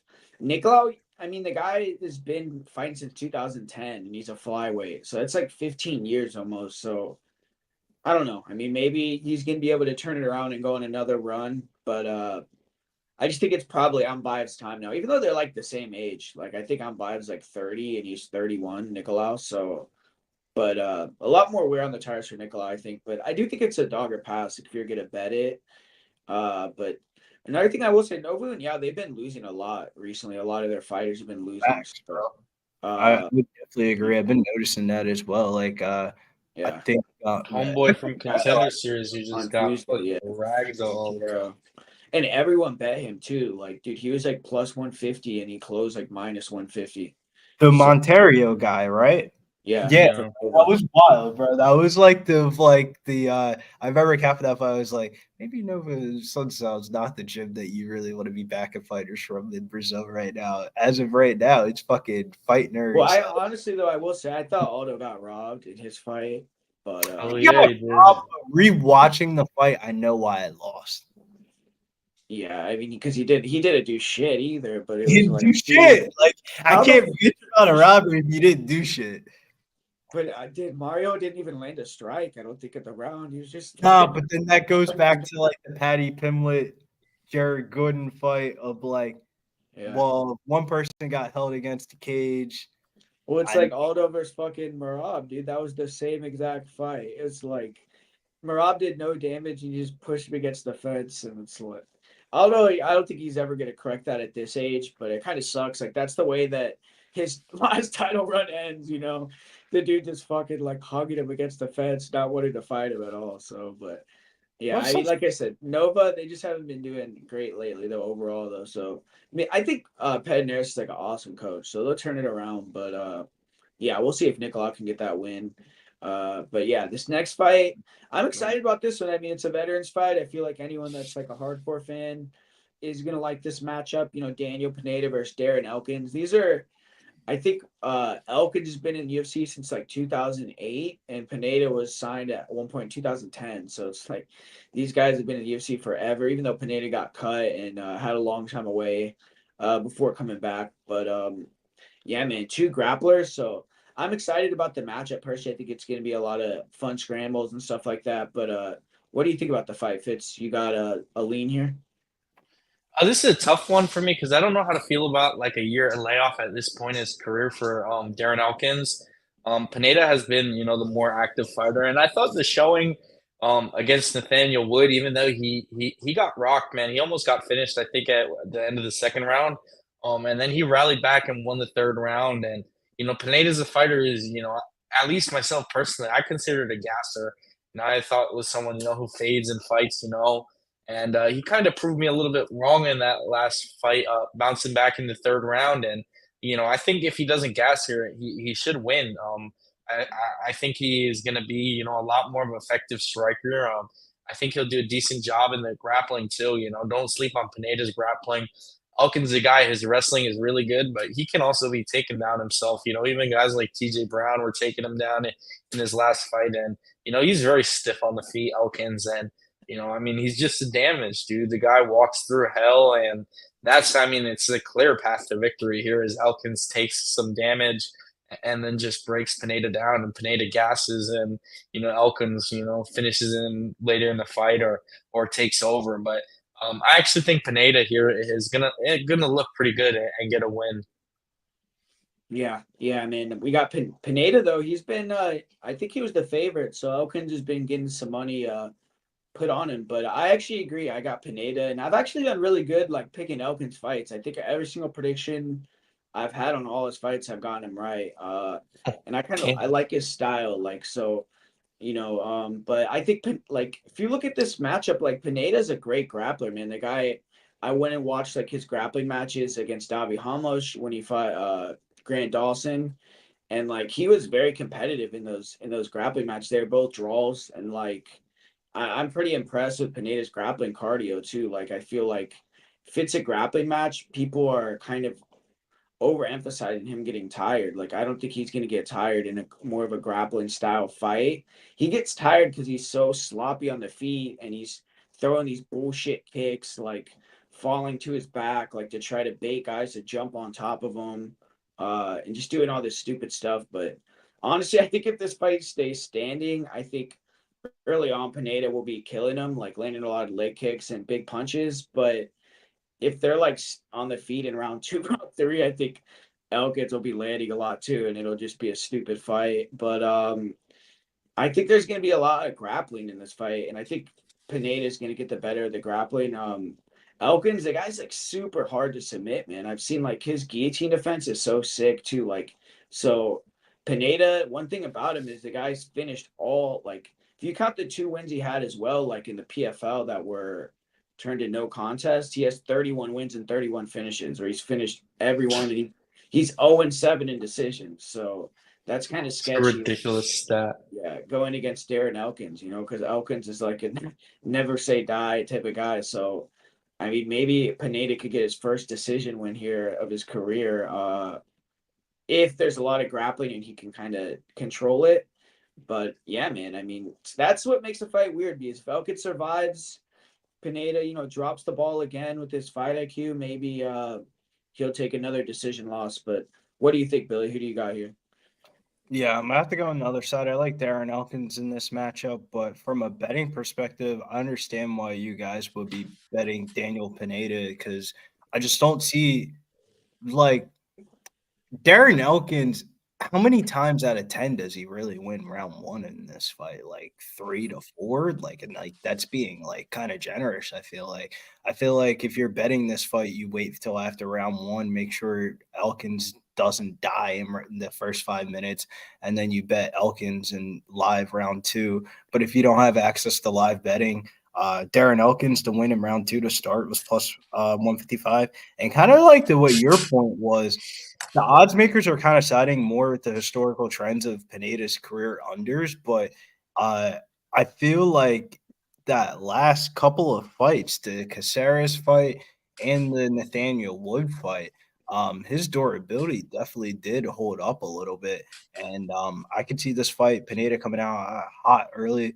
Elkins kind of withstanding the damage and coming back in rounds 2 and 3 and winning a decision in this one. And Darren Elkins by decision sitting at plus 350. I feel like that's the way he wins this fight. Plus 350 by decision for Darren Elkins is definitely catching my interest. If I'm up money on the night, I'll probably be betting Darren Elkins by decision here at plus 350. One thing I will say though, and I mean maybe I'll look stupid, is I don't think Darren Elkins is gonna hold Pineda down, and that's his game. Like he's like It's not even about him holding him down. How I see this fight kind of playing out of like you're saying Daniel Pineda doing a submission, pulling Gilly or some shit like that. Elkins popping his fucking head up out of it from almost being choked, and him just like dead in on top position, like occurring like minutes.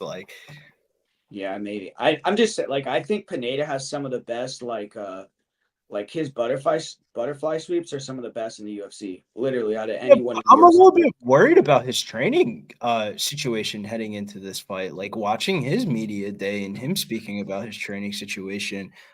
Something about like the gym that he was originally with, he isn't with them anymore.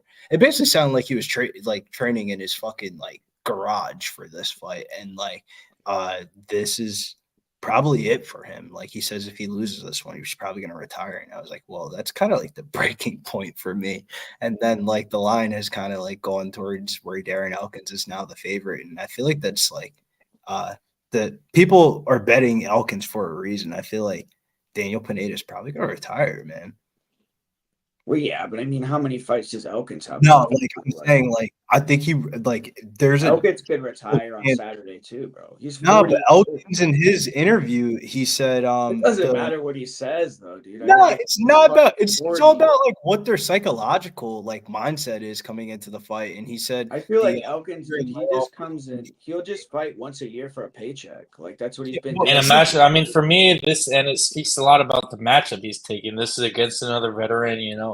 I think Elkins might know where he's at in his career. You know, he's a guy he's taken, dude. He might have taken the most damage in UFC history. I mean, he might have shed more blood than any other fighter. I mean, he said the layoff. Dude, we're talking pints of blood he's spilled in the octagon. Well, dude, if you listen to like, I bet you if you listen to every single Elkins pre-fight interview, he's gonna say the same shit because the guy's like, he's a warrior, dude. The guy's like, he'll get his fucking head caved in for two and a half rounds and then come back and win, you know? So it's like, even if he had the worst training camp of his life, he's going to probably go out there and say, oh, well, like you're saying, I felt amazing. 7 decisions and Elkins' decisions. Yeah, that's 350. That's pretty wild.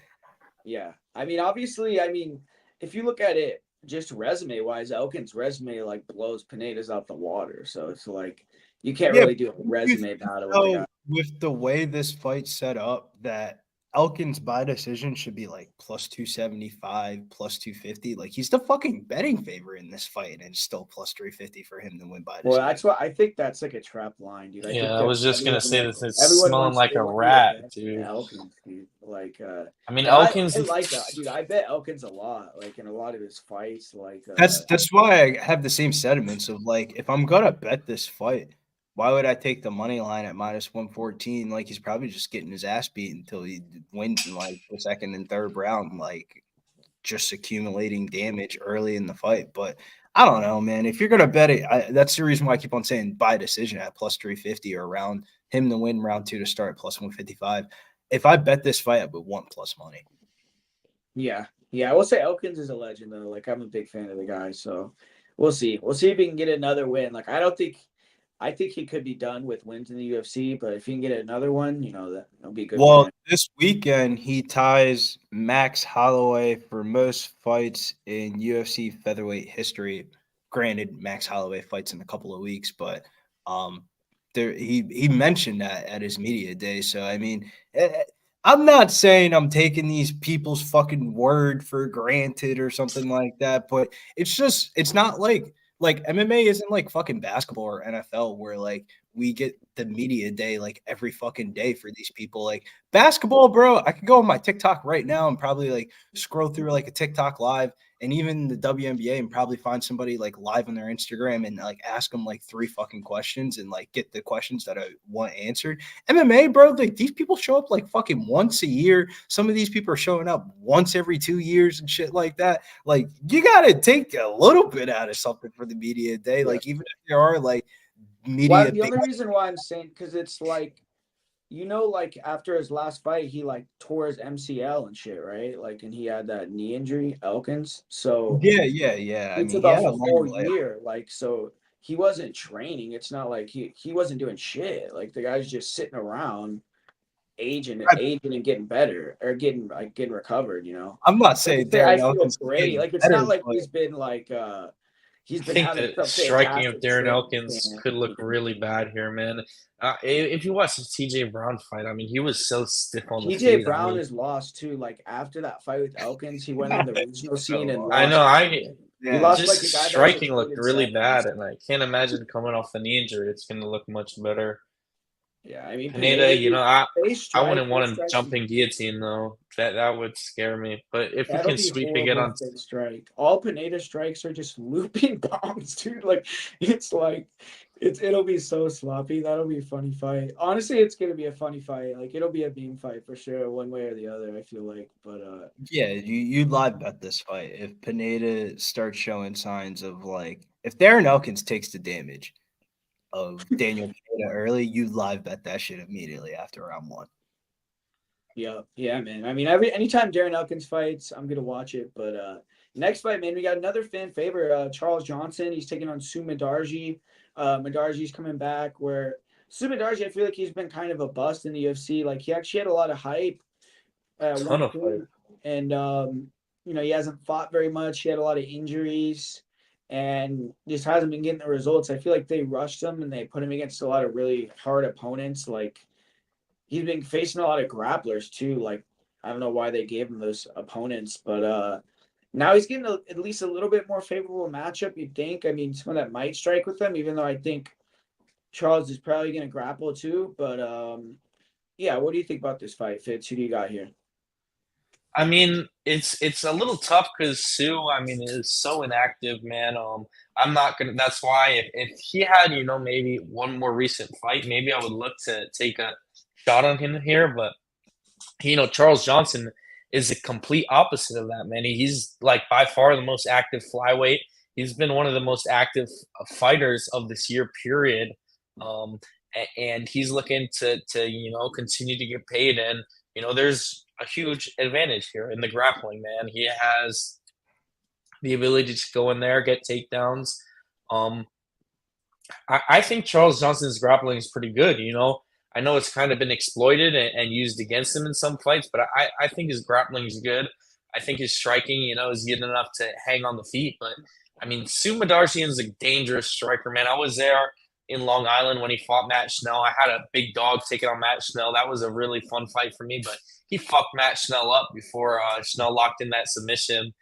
So Sumudaerji is definitely dangerous. Charles Johnson, we've seen him get hurt before. He's not invincible, so he's definitely got to be taking Sue very seriously. Billy, you'll like this one because I mean, if you want to talk narrative, I mean, why don't they have Sue fighting in China? They're going to China in a few weeks, a month, right? So if they were any high on this kid, and it's his first time fighting in a year, why wouldn't they have him on the Macau card? It Oh, doesn't he lives really. in America. He lives in Florida. All right. So still reps China. Fucking, I'll never forget, dude. When I was in Long Island, I had nice seats, floor seats. Only time I ever sat on the floor for UFC. Two seats next to me were empty the whole night. Right before Sue fights, the guy comes in, Chinese flag, waves the flag. Sue loses, he just leaves. He was only there for one fight. with like big ass tickets, nice tickets. But yeah, long story short, I'm going Charles Johnson. I think momentum's a huge factor. Momentum's all on the side of Charles Johnson. Um, yeah, but Sue's definitely dangerous. I mean, don't sleep on him, or you'll get slept. But give me Johnson. Maybe he gets that first UFC submission. I don't know. I'll probably just make the safe pick a decision. Yeah, I think Johnson is going to get a sub here. You look at Sumudaerji, I think all his losses are submissions. He could have maybe one decision loss or something, but I could be wrong. I think all his losses are subs. I know in the UFC he got subbed by Tim Elliott, he got subbed by Schnell, he got subbed by Smolka. So that's three right there for sure. But yeah, he's dangerous in the first round, like with the southpaw weapons. I mean, they used to call him the Chinese Connor, right? Where he would hit you with the straight left. Uh, he KO'd Malcolm Gordon, or who was that? He knocked him out like in like 30 seconds or Malcolm whatever. Gordon's a bum though. Yeah, so It's like an all-time terrible UFC fighter right there. he's had like a couple moments that I'm saying, like where he's had some eye popping finishes and shit, and he trains at ATT, so obviously he has some good training partners. But I don't know. I feel like he's taken too many injuries and just hasn't been active. His career has just kind of been a bust. So if he can beat Charles Johnson, though, I mean, I guess it does tell you something that the UFC is giving him this fight, like because they're giving him a guy that's on a big win streak. So obviously they must think Sumudaerji is at least decent. And the line, it isn't like Charles is like minus 500, So he's getting some respect, which I agree with because Charles is kind of old and he's taking these fights back to back to back, like you said, which could be good, but maybe eventually that at one extra weight cut, that one extra training camp, maybe it'll come out flat, But I think Charles should get the submission if he fights smart. He could time the body lock at the takedown. Sumudaerji's wrestling looked better versus Tim Elliott, but I just don't trust it to be leveled up that much. I mean, one thing I will say though, it's like he has Cody Durden to train with, he has Pantoja, he has all these guys. So you'd think he's getting better, but yeah, Billy, what do you think? Are you going to take the stab on him, or you got Charles Johnson here? I would say one of the hardest things in like MMA, like when you're capping the fight, is when you have like so many different angles for a fight. And I feel like with this fight, the market, the resume, and what we know all don't match up with each other. Market wise, Charles Johnson is sitting at a huge parlay liability of like 225, 230. If the books were scared or didn't want action, that line would move to 250, Yeah, 270. that's what I'm saying. If you look at the Kyler Phillips fight, if you click on that one, like me and Mills got into this one about this on the fucking podcast this week. And I was saying, like, the Kyler Phillips fight is a prime example of what I mean by this. The fight opens up at like 280, 250, Yeah, 275. minus 225. I'm saying, yeah. That fight is sitting at minus 500, 550, That's what I just 550. said. Like, why They're is it fucking up minus scared 5? of the Kyler Phillips line. They're getting sharp action on the Kyler Phillips line. So when you see the reverse of like the community, now this goes into like my like thought process of it. Like when you go into the community of like MMA spaces, everybody's picking Charles Johnson. You go on Twitter, everybody's betting Charles Johnson. And when you look at the film, you're probably going to end up with Charles Johnson. So it's like, fuck, man. But when you break it down, bro, this is one of those type of spots that you're going to ask yourself, how the fuck did I lose this bet at the end of the week? because I feel like everything's going to tell you that Charles Johnson should be trusted at this line. He's on a great streak. He's been one of the more active fighters this year. He's already taken 9 UFC fights, and he only just signed to the UFC probably like during COVID. Like, that's wild, bro. That's a lot of fights versus Sue Mudd, who's just what is he fought like once like a year and a half ago. He's fought probably 3 times in 3 years. Like, he only takes 1 fight a year. But if you kind of go back to it, there was a lot of talk. He's supposed to be coming up in the Tim Elliott fight, yada, yada, yada. And I'll give him credit. The takedown entries that Tim Elliott were doing were like some pretty fucking high level fucking takedown entries. Like, dude's leg was all the way up to the fucking side of his fucking head, and he's like kicking out the leg, shooting blast double chain wrestling. That's not really Charles Johnson's game. Like, he's not a really that proactive of a wrestler. Like, could he get a takedown in this fight? Yeah. Will he probably get a takedown in this fight? Yeah. But like, for example, the opening line for the takedown for this fight was like plus 2 something on DraftKings for Charles Johnson just to land 1 takedown. That line ended up getting steamed all the way up to like minus 130, 140, deservedly so. That line should be at like 1.5, 2.5. But like, that's what the odds makers are thinking. This fight is a standing striking fight. Like, that's wild to me. Like, if this is a standing striking fight, like, Sue Mudd's definitely live in this fight. Charles Johnson's usually historically a slow starter, so that already makes me not want to parlay him at chalk money. If Sue Mudd's win condition is a lot of him winning first rounds in fights, and if he could squeeze out one of the other 2 fucking rounds, people are going to be asking themselves, how the fuck did I lose with a Charles Johnson ticket this weekend? Like, when you look at it on paper, it feels like Charles Johnson to win in round 2 to start, or Charles Johnson to win over 1.5 is sitting at like minus 140, minus 150. The money line's 225. You could parlay it. Him to win in rounds 2, I wouldn't even take it submission. I would just take the round props. Like, him to win in round 2 is plus 850. Him to win in round 3 is plus 1200. But at the end of the day, I'm going to go on my first read on this fight. I really think Sue Mudd is being disrespected. We haven't really seen him fight too much. We don't fucking know what version of Sue Mudd we could see in the octagon. Like, who's to say like his takedown defense doesn't look better? His fight plays outstanding for 15 minutes. And like, we seen as that fucking Maxim drop fucking Charles Johnson when he was a big favorite in that fight, and Charles Johnson ended up coming back miraculously and winning that fight. Like, Charles Johnson's stand-up is like not like top notch. And at the end of the day, man, I think there's definitely value on Sue Mudd here. Yeah. I mean, I don't know. I mean, you have to be brave to be you have to be very brave. Like, this is like the prime example of MMA betting this year of like, you can bet an underdog and make a great compelling case for it, and then the motherfucker just lose 29-28, and you're like, all right, that's probably what was going to happen anyway. Yeah, man. I mean, that's an interesting one though, because like I said, like in the breakdown, like you'd think Charles would be at like the same price as Kyler, especially after just KOing Josh Van like that, because he was a huge underdog versus Josh Van. So, yeah, I mean, obviously it's like I think they're looking at it though. Like, how many takedowns do you think Charles has gotten in UFC? Probably not very many, right? Bro, and that's really what it comes back down to. I'm saying, so they're thinking like, if it's a stand-up fight, you can't really line him like that crazy, you know? But if they were really scared, this line would be 250, 275. If they were like, because that's what I'm saying. You look at Veasan and you look at like action on this fight, like Charles Johnson. I'm curious what he's going to close at, because like he's minus 250 on BetMGM and Caesars and shit. I wonder if it'll be like minus 300 tomorrow, or it'll be like minus 200, you know?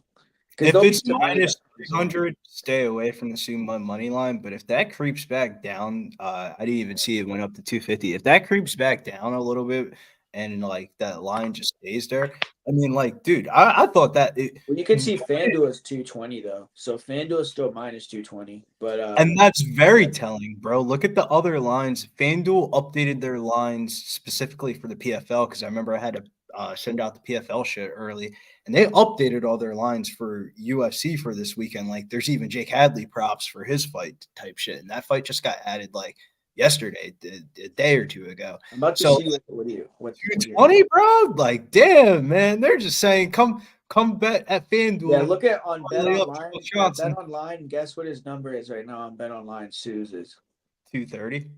plus 198, What's Charles Johnson's money line? minus 233. Yeah, at So 230. That and tells you Bet everything. Online, they're like the most. They always update like more than everyone else. So it's like, yeah. I mean, Sue's the shortest line on there. He's actually minus 187 on. I don't know what the fuck I Jazz. like I've the never used fight that before. placement of this card though, because where this fight's lined at, Guru, is like you can really just get a feel out for how the night's going. And if Yeah. there's just a bunch of big favorites like Well, I Hadley, think you could see too, like half. If you watch half a round of this fight and Sue looks good, maybe you could play him too. You know, I think the line would be gone because I think Really? Sumud to win this fight wins round one. You know what I'm saying? And then at the end of round one, he wouldn't be plus money anymore. This fight would probably be a pick 'em after round one if he won round one. yeah, probably. I So mean, like you would have to like look at the night, and if it's a chalky night and all the favorites are coming through, and this is one of the last three fights of the card, and like maybe one underdog has won all night, this would be an underdog I would fuck around and bet because the line's only going to go higher for Charles Johnson. Like people aren't going to the window to bet Sumud. Like that line gets higher for Sumud, like plus 195, plus like hits two. If it hits plus 200, I'm gonna send it out. But if it's like plus 190, I'll probably just end up betting it on the live stream on pub, like because out of the main card, like Sumud. Everyone thinks they know what Sumud is because he's get submitted every one of his losses, but like he's training in a very good training situation.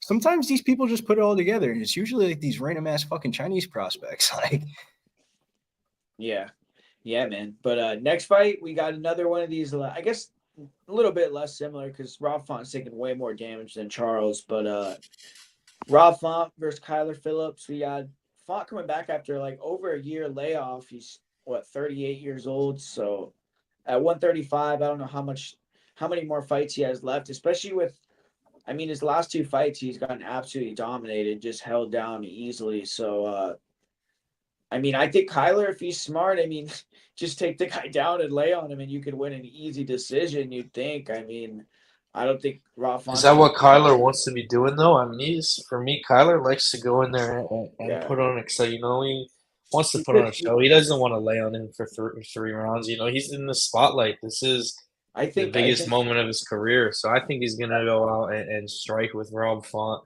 Maybe if he finds himself in danger, he wrestles or mixes it up. Yeah, but I don't think that's he's what I going to go out think. there and just lay on him.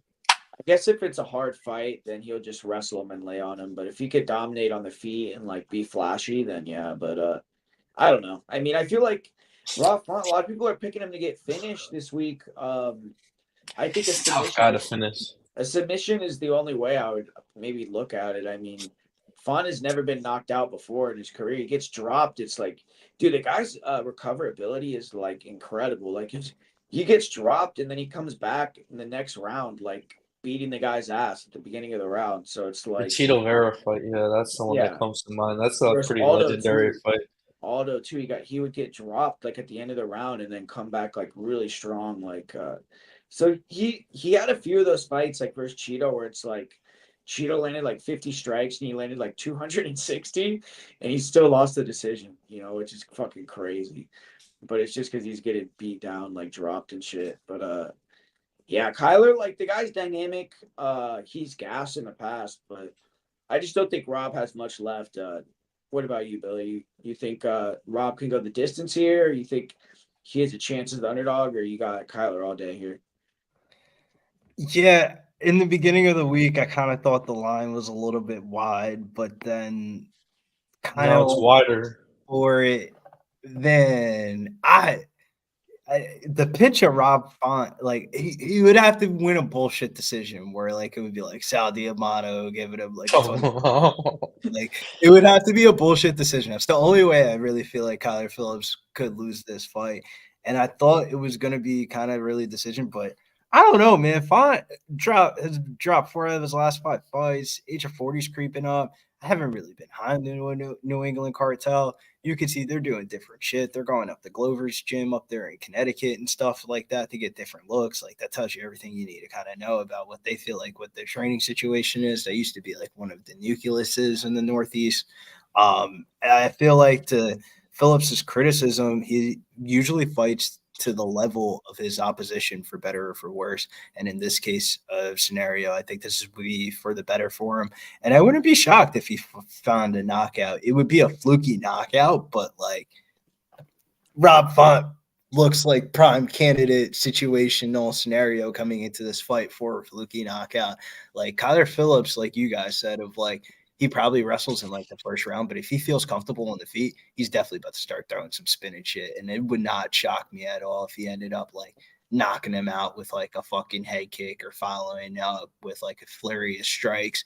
I thought it would be submission, but kind of like what Fitz said, Kyler Phillips is an entertainer. And if he's up rounds in this fight, he's definitely about to throw it. Like if he's up the first round and he feels like he's up halfway through the second round, he's about to definitely start throwing some spinning shit and like start spamming it and stuff like that to like kind of get one of those knockouts. But Kyler Phillips by knockout plus 500. I wouldn't even want to bet the under 2.5. I would like. There's only one way I see this fight finishing. If there was a finish, it's probably Kyler Phillips by knockout.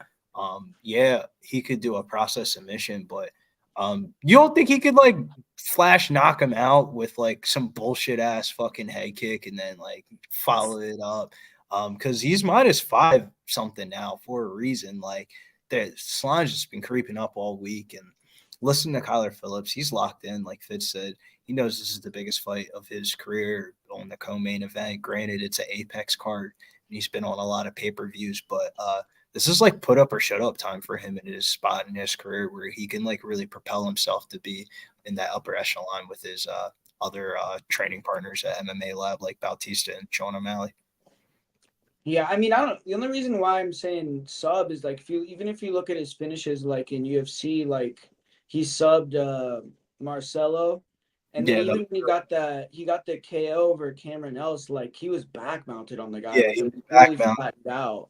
So it's like he could have easily gotten to submission in that position. Well, he tried to submit him like 3 fucking different times. It just didn't work. He said, "All right, pussy, I'll just knock you out." Yeah. I definitely feel like, so it's like he could he finish wrestles, definitely a sub. But I feel like if you're gonna bet one of the method of victories, yeah, you have to decide between if it's knockout or sub because even at inside what's the inside? It's I mean plus you're cutting out a number at plus 250. Like I would want. I mean, you guys don't think this line is a little crazy though? I mean, for Rob, it's still Rob Font. I mean, he's that lost. I mean, I thought I so, think he but is, yeah, dude. He hasn't fought in a long time. Like if he had like I mean, Rob Font decision plus 750. I mean, that's the way I could see him winning a decision is if Kyler does that shit like Billy's talking about, dude, where round one, if he's out there like fucking throwing like 50 spin kicks in the first round and gasses out, then he's done that before though at Big Chalk Money when he was a big favorite.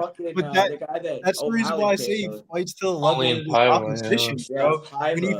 When he fights like a fucking jobber in front of him, bro, he does all this spinning shit and he thinks in his head it looks good, but like everybody watching the fight's like, bro, what the fuck are you doing, man? It's like he could definitely like. Let's say he drops like Rob like in the first 30 seconds like and the like Barcelos fight shit out of him. Like, yeah, dude, he could like gas himself, but you'd think he's like a veteran enough at this point to not do that, you know. I thought the last 2 fights for Phillips were really put together decisions where like he put together a very good versus Pedro. Versus Pedro, he looked good in that fight. So I don't know. I mean, but yeah, you think Rob has some value, you're saying? No, not even. Kind of like what Fitz was saying of Fitz, because he was saying Rob. I mean, I just think the line, it's just a little wide, and it's a big number next. I'm not picking him to win the fight though. So, Fitz, how much value does he have? He's gonna win. How many times, like, if they fought 10 times to decision, how many decisions do you think Rob would win? Like, you think it's more than like, Bro, 3, then this that's is a way better than perfect parlay scenario. You have Kyler Phillips to end out your parlays, right? It's the co-main event. You can hedge the other side at such a fucking high number that, like, you That's can the just thing put on that money. fight. Yeah, like you could parlay Kyler because if you're at that number, like if you actually have a bankroll, you could just bet Rob like to fucking bro, out. at plus 750 Fitz, bro, you could throw fucking $100 on that and just like, But hey, like, bro, what is Rob Font round? Like, what's Rob Font round 3? Like plus 3,500. Like, so I mean, that's like, you know, I mean, because I remember when Fitz came on the Contender Series, like this kind of situation happened. Fitz was about to fucking cash a crazy parlay. He ended up hedging the dog side, and it ended up working out for. I feel like this is that example, Fitz, where like you just bet. I don't think Rob's gonna win though. I really don't. I mean, I think You don't. Kyler's He gonna be doesn't have someone. to win, bro. You just have. Let's say you have 5 parlays right throughout PFL, UFC, whatever you parlayed up for the weekend, and the last leg is Kyler Phillips. You'd be stupid not to bet $100 on Rob Font, either money line or by decision at plus 750. yeah. Font just round 3 though, he's plus 3,000 on in round 3. So it's crazy. I mean, you could bet $10, you win $300 on that shit. That's what I'm saying, bro. For 5 parlays, you can bet $100 max of like method of victories, bro, and really make the money back or make the parlay money that you would have won. So it's like, I feel like from a betting scenario, the line's going up for a reason. But like, if your parlays are intact and you have Kyler Phillips as the last leg, this is like perfect scenario for a better. Like the worst is when you have a parlay piece and it's like the last leg's like minus 175. Like, the fuck are you gonna do? Hedge to 130? Like, how much money are you really getting out of this? Like Fitz said it, probably perfect, bro. Plus 750 for Rob Font by decision, bro. You could throw $50 on that, bro, and make back the parlay money and some. Wherever the fuck the result of this fight in 15 minutes. You could look back from this fight and be like, damn, bro, I'm not making more money off of Rob Font than I thought I would off of Kyler Phillips. Like, yeah, man. I mean, that's the I'm a bit like I'm like partisan, dude. It's weird. It's like I'm not even fucking old, but all the people that like, I liked in UFC, they're all fucking done now. It's like Rob Font, all these fools, they're like on the last fucking legs, you know. So Elkins, so all these guys are gonna age out soon. It'll be like a whole different UFC. It kind of already is, I guess. But dude, yeah, definitely man. the Dana White Contender Series. I feel like majority of the roster now is Dana White Contender Series debutantes. Yeah, for sure. I mean, Hernandez was a Contender Series guy in the main event. So Fluffy Hernandez versus Pereira. This main event is sick to me, dude. Like I'm actually It's a super great excited for fight, this main dude. event. Crazy win streaks, both on super long win streaks. I mean, Pereira at 8, I think Fluffy 6. I mean, it's a great fight. I mean, I don't think he would deserve it at all. Like I think Fluffy would deserve the title shot more than Michelle. But if Michelle wins this fight, I really want him to get the title shot over like Yeah, that's Nasser. a sick fight against Driscoll. Just because It's a crazy fight. It would be crazy, like to see him in a title fight. I would love that. But yeah, man. I mean, I think this fight is like pretty much a pick 'em for a reason. I don't know how anyone could be super confident on either side here. I mean, you got Michelle Pereira, who's like a fucking demon. I mean, the guy's so big, dude. I mean, like, I don't know how he made 170. He's so much bigger. He's so much bigger than Fluffy, dude. Like Fluffy's a little 185. Like, he's like a 170. No, he's how like the fuck was he making? I don't know. I have no idea. So like, I don't know. Like Pereira making 170 is like it was insane. It was like it's the same as like Alex making 85, I guess. But he's just humongous, you know. So I think that he's not going to be an easy guy to just go out there and out grapple, like take down, especially early on.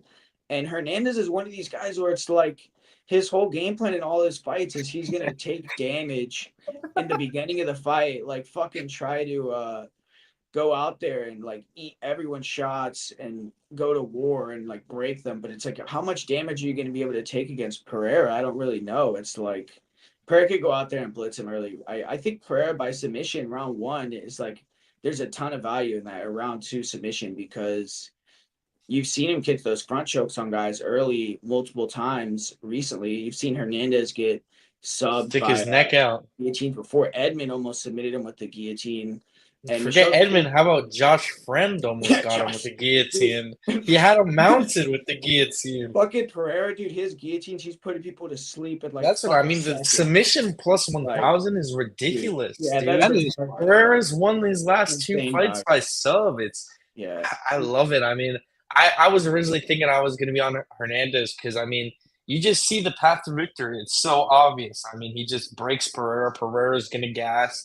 I mean, we see him, watch the Tristan Connolly fight, and you're not going to be too confident fighting a guy like Fluffy Hernandez who just has this guy has the most insane motor, like in the UFC, maybe. I mean, he's like prime Darren Elkins, dude. The guy doesn't stop coming forward. But the one thing is, I mean, with how relentless he is with his wrestling, he gets sloppy sometimes, man. It's just he leaves his neck out. He gets in these weird positions, but he just has so much of a dog in him. I mean, he's just in so much better shape than these guys that he's able to stay on top, maintain the position. But I mean, he's not like a physically imposing fighter with his strength, dude. He's just able to come forward and break people, man. So I mean, if Pereira doesn't win the first round, if he might be a first rounder bust, really. I think so. Because I mean, I think even though that Pereira will have cardio improvements, and I'm overstating a little with the cardio because he went 3 hard rounds with Ponzinibbio, and the cardio held up in that fight. The gassing out against Connolly was more of him just fighting to a really poor game plan and being absolutely crazy. Well, So maybe he missed weight for that fight, and then he was doing that, backflips, dude, yeah. and Remember this that handsprings. he was doing that. He did that dance routine, and He might have gassed out on the walk before the Tristan fight. So like, I think that fight is like whatever. Like it's like I remember his coaches couldn't get to the U.S. Like he was by himself the whole week, and like he probably was just like I don't know what the fuck he was thinking, but he was tripping the fuck out. That dude, that's one of the most random losses in not UFC living the history. memory well because Tristan Connolly after that went on to lose to fucking Elkins. Like how crazy is that? Like he lost to Elkins, but he beat Michelle Pereira. Like it's fucking insane. But yeah, I mean this fight, it's like you said, I don't think it's that big of a like thing though. I think he could last more than a round, man. But yeah, I think it's like how much does he have? How much is his chance to win outside of the first round? I mean, maybe round 2 is still very dangerous in the striking, but I mean, against a guy like Fluffy though. But what do you think about the fact that he isn't cutting 15 pounds like that, though? It definitely helps. I definitely think it helps. Because he's huge, dude. Like Fluffy gasses everyone, dude. It's not a normal matchup. He's fighting the most relentless guy in the sport right now. If there's a world, it's not a normal matchup, and it's a 5-round fight. You gotta. I mean, I guess I like Pereira, so I'm biased. I will say that, and that's why I don't. I mean, I think I'm picking Pereira. I'm just trying to, bring up the point, that Fluffy. Like, I mean, this guy, his wins are against guys that are like tailor made for him to be.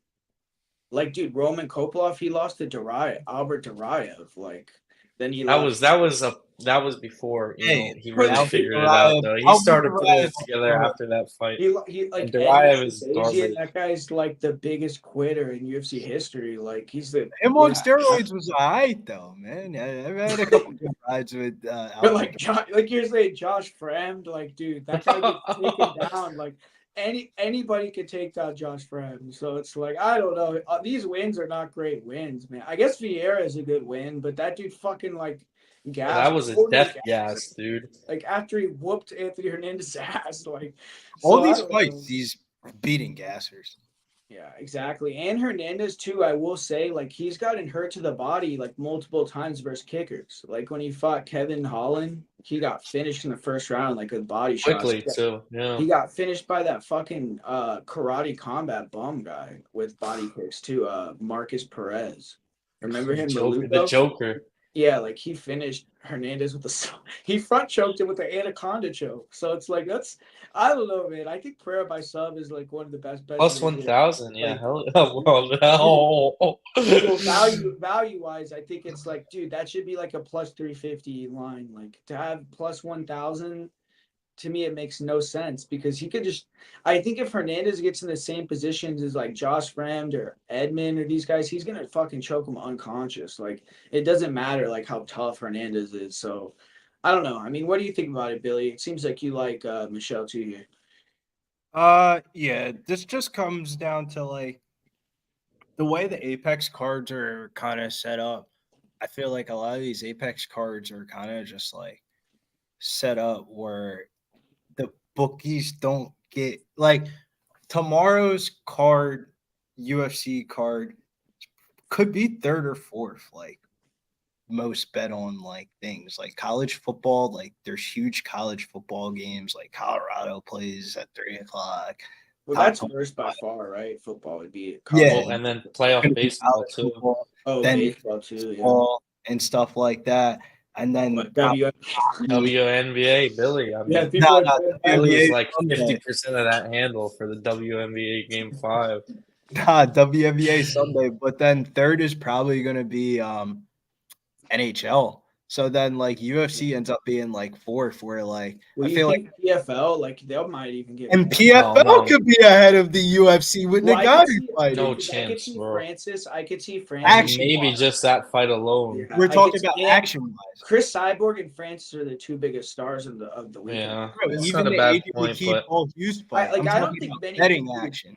not many people that aren't like fucking hardcore fans are gonna be betting these fucking fights, dude. Like, But I also No, I no, would kind of no. agree with you though of like the you PFL know, is going to garner like a lot of Francis is like a mega star. That betting. guy has like millions of followers and shit. Like, Cyborg too is a very big dude, name. no one on this card is like even. I guess Elise Ardeline, you know, she's fucking popular. She has like millions of fans on Instagram.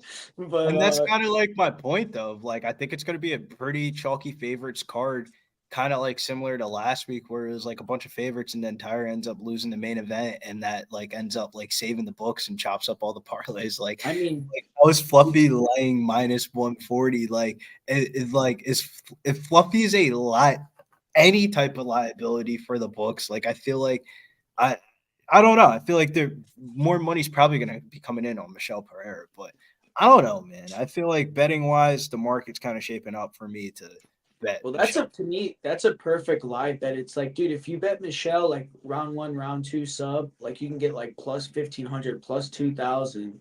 Yeah, And then but I would want to live bet Hernandez. under 2.5. But in like, so when I first thought about this fight, I thought I was going to bet the under 2.5 at minus 154. And then I really thought about it and I was like, well, if the under fucking hits, it's probably Michelle Pereira fucking winning the fight. Like, if Fluffy wins this fight, it's probably like you would just bet 2, 3, 4 submission prop.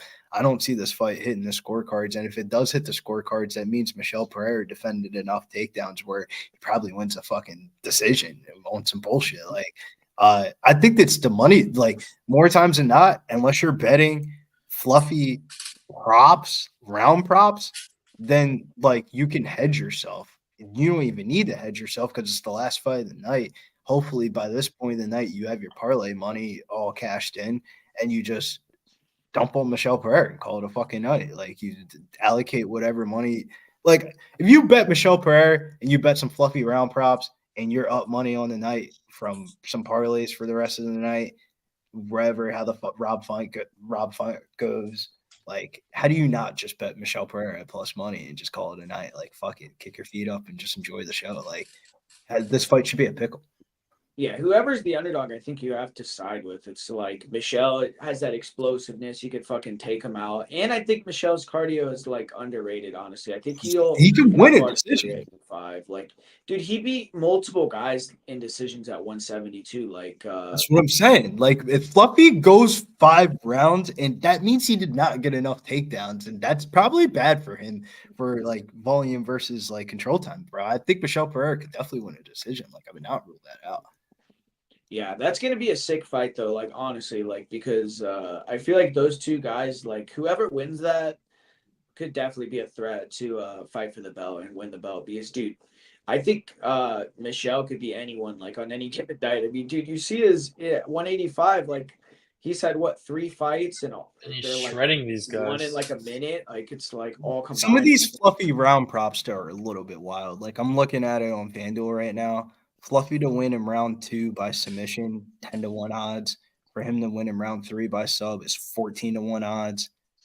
For him to win in round 4 is 17-1 odds by submission, and round 5, 21-1 odds. Like, goddamn, man. Like, I feel like if he wins this fight, it's probably that's the win condition. Like, I just don't see Fluffy winning this fight like in the first round. Like, he's probably getting his fucking, like you said, he gets his ass beat, comes back and submits people. Like, what happens if he just trying to look right now? I'm trying to see like the last time that Michelle got finished. Like when it was 2018, he got KO'd. So I think you bet the money line for Michelle Pereira. Like you don't want to bet too many round props. But I mean, if you like the fluffy side, I feel like you bet the round props. What's your opinion of like the betting angle on this, Fitz? Like, would you just advise people to take the Michelle Pereira money line or take the Hernandez round props? And if so, which ones? Yeah, I like what you said. I mean, I think 2, 3, 4. I mean, fight ends in submission plus 140. I mean, we're talking about both fighters. We're liking submissions, yeah, so I think that's that might be a good. That might be a good plus money if you're not really trying to sweat too much. It's tough. I mean, I think if you're on Hernandez, I think it goes over 2.5 if he wins. I think he breaks him down after that 2.5 mark. I do think Pereira will hold up, but really just depends about the game plan of Anthony Hernandez, how aggressive he is from the start. He might really try to break him down. I mean, this is the first time we're seeing a 5-round fight, so you got to see how he transitions his style into a 5-round fight. But I'm kind of siding with Pereira here. The more we talk about it, I'm settling in on that as my pick. I really just love that value on the submission at plus 1,000, and looking at it too, like he got a submission. He has 3 subs in the UFC, so yeah, and his last 2 fights are submission wins. Not even that, bro. Looking at the underdogs on this fucking card, you got fucking Austin Lane, fucking Elise Sardine, Jessica Penne, Daenerys Vidal. It literally gets worse and worse and worse and worse, bro. And worse, where like they're kind of like right. making you have to bet Michelle Pereira. Like, he's by far the best. Dude, he's by far the most talented. That's probably the worst. Like, that's the worst undercard I've ever seen, dude. Like it's like. But you can't tell me though, Michelle Pereira is not the most talented underdog in this whole entire card by a wide margin. Easily. Oh yeah, by far. I mean, I think Michelle Pereira is like you could say he's one of the most talented like fighters in the whole UFC. Like he's a black belt, and then his striking is like fucking crazy. So, but the line, the market is the only thing that's making me like not like dump on this fight, meaning like going like crazy on it. It's like why was it plus 108 and then it just went up to like plus 114? Like I don't know. You would if you ask like the real MMA bros for like this fight, where would you line it? They would say probably a fucking pick 'em. Yeah, I don't know. I mean, I really don't like it's. I don't know. I don't know why someone would be the favorite, honestly, in this fight. I feel like. Well, like Fitz was saying, Fluffy's. They're kind of setting it up where Fluffy's the favorite. If Fluffy wins this fight, it probably goes over 1.5. The line's at 2.5. So that means Fluffy, if he lost round 1 or round 2, or the first 2 rounds in general, he goes from minus 154 to plus money. Kind of sets up the book scenario like right into their hands of like, all right, yeah, double down on Fluffy. Now it's plus money where you're like doubling down on the fight. It's kind of like a perfect scenario for the books where like if you line him as a favorite, he would probably be a favorite. If you told me this fight ended in round 4, I'd bet the shit out of Fluffy. Like, if I just knew that information, if this fight ended in round 3 or 4, I would bet Fluffy like max bet. Yeah, I'm excited for that fight though. That's like honestly, I might be more excited for that fight than the Francis one. So I don't know. Yeah. Anytime Michelle Pereira fucking fights in the cage, I've never, even in the Ihor Peteria fight, disrespected him, bro. He fucking backflipped right that shit was like 10 seconds. That was wild, bro. That was one of the most disrespectful ways to knock somebody out. Remember his fight with when he choked that Russian dude out cold? Yeah, that was one of the funniest fights ever, bro. He was like, because I mean, the dude slapped him at the face-off, and then Michelle got him back, bro. Dude, the way Michelle's fucking squeeze is insane because he literally like he had the choke on that guy for like 2 seconds and the guy went out unconscious. Like it I was hope he doesn't think that he's about to crazy. grab this fight, though. If he thinks he's Dude, about to grab this if he fight, gets he's probably Hernandez's neck in the first round, he's gonna choke him out cold. Like Hernandez will be if he gives him his neck like he's doing these other guys, like he's done, dude. I think so. yeah, but if I'm betting as a Michelle Pereira backer this weekend, I want him to fucking flatline this dude on the fucking feet. Like, don't even fucking. I want him to get the sub because I bet it. So I wanted to. Nah, the sub, yeah. From a betting perspective, yeah, but from like a real life perspective, like money line wise, like if you're betting the money line, you're just thinking like, I think it's like 50-50. It's like he could like because his last 2 fights, like we're saying, he's got subs, so it's like he could hurt him on the feet and then choke him out, like Fluffy or he gets. could KO him. It hasn't happened too much of recent, but Fluffy can definitely get fucking rocked. Like, Yeah, and then he just wags his tongue at you. one of the biggest things that I saw in tape Just eats it. fight. Well, he's been finished multiple times, like so. If he It's loses, the body kick that I wouldn't want to fade in this one. It's like the body kick, like you were saying. I peeped that too on the tape study. And if Michelle Pereira throws the body kick that he usually throws, and Anthony Hernandez stat from other people, I could see him just fucking crumbling, and then Michelle Pereira. Well, that's what happened in that fight with that dude was fucking front keeping him to the stomach, and like he shot like his terrible takedown because he was getting his like body destroyed and he got choked out. So I don't know. I mean, I just think it could happen either way. Like that. The last time he fought a Brazilian dude, he got choked unconscious though. So I guess that's cool. You're making a case. Like, I had written down Michelle Pereira by knockouts in round 1, 2, or 3 at plus 250, but you're definitely making me scribble that out and go just rounds 1, 2, 3 plus 190 because everything that you say is like this fight. Look at the numbers too. Like he has outcome would surprise me. Pereira has he has 11 KOs, but he has 9 subs. So it's like, you know what I mean? It's pretty much he's like 50-50 on the finishing. Like if you told me any method of victory of outcome and you explained it to me, I wouldn't tell you were wrong in this fight. Like they fight 10 times. I can't imagine all 10 probably look different. Yeah, I'm looking too. Like he honestly did. Like he went to decision versus Chaos Williams. He went to decision versus Nico. He went to decision versus Andre Fiallo. That's what I'm saying, bro. His decision line is wild, bro. Like 12-1 for Michelle Pereira to win by decision. You told me this fight went all 25 minutes and it went past rounds 3 or 4, and you told me Fluffy wasn't getting takedowns, then Michelle Pereira probably wins the decision. Yeah.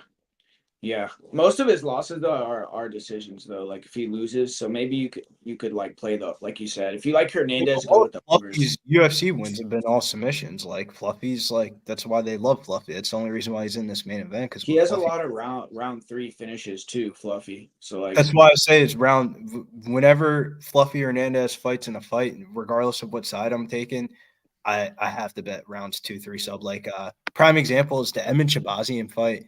I bet Shabazian round 1 or 2 by knockout and Fluffy rounds 2 or 3 by submission.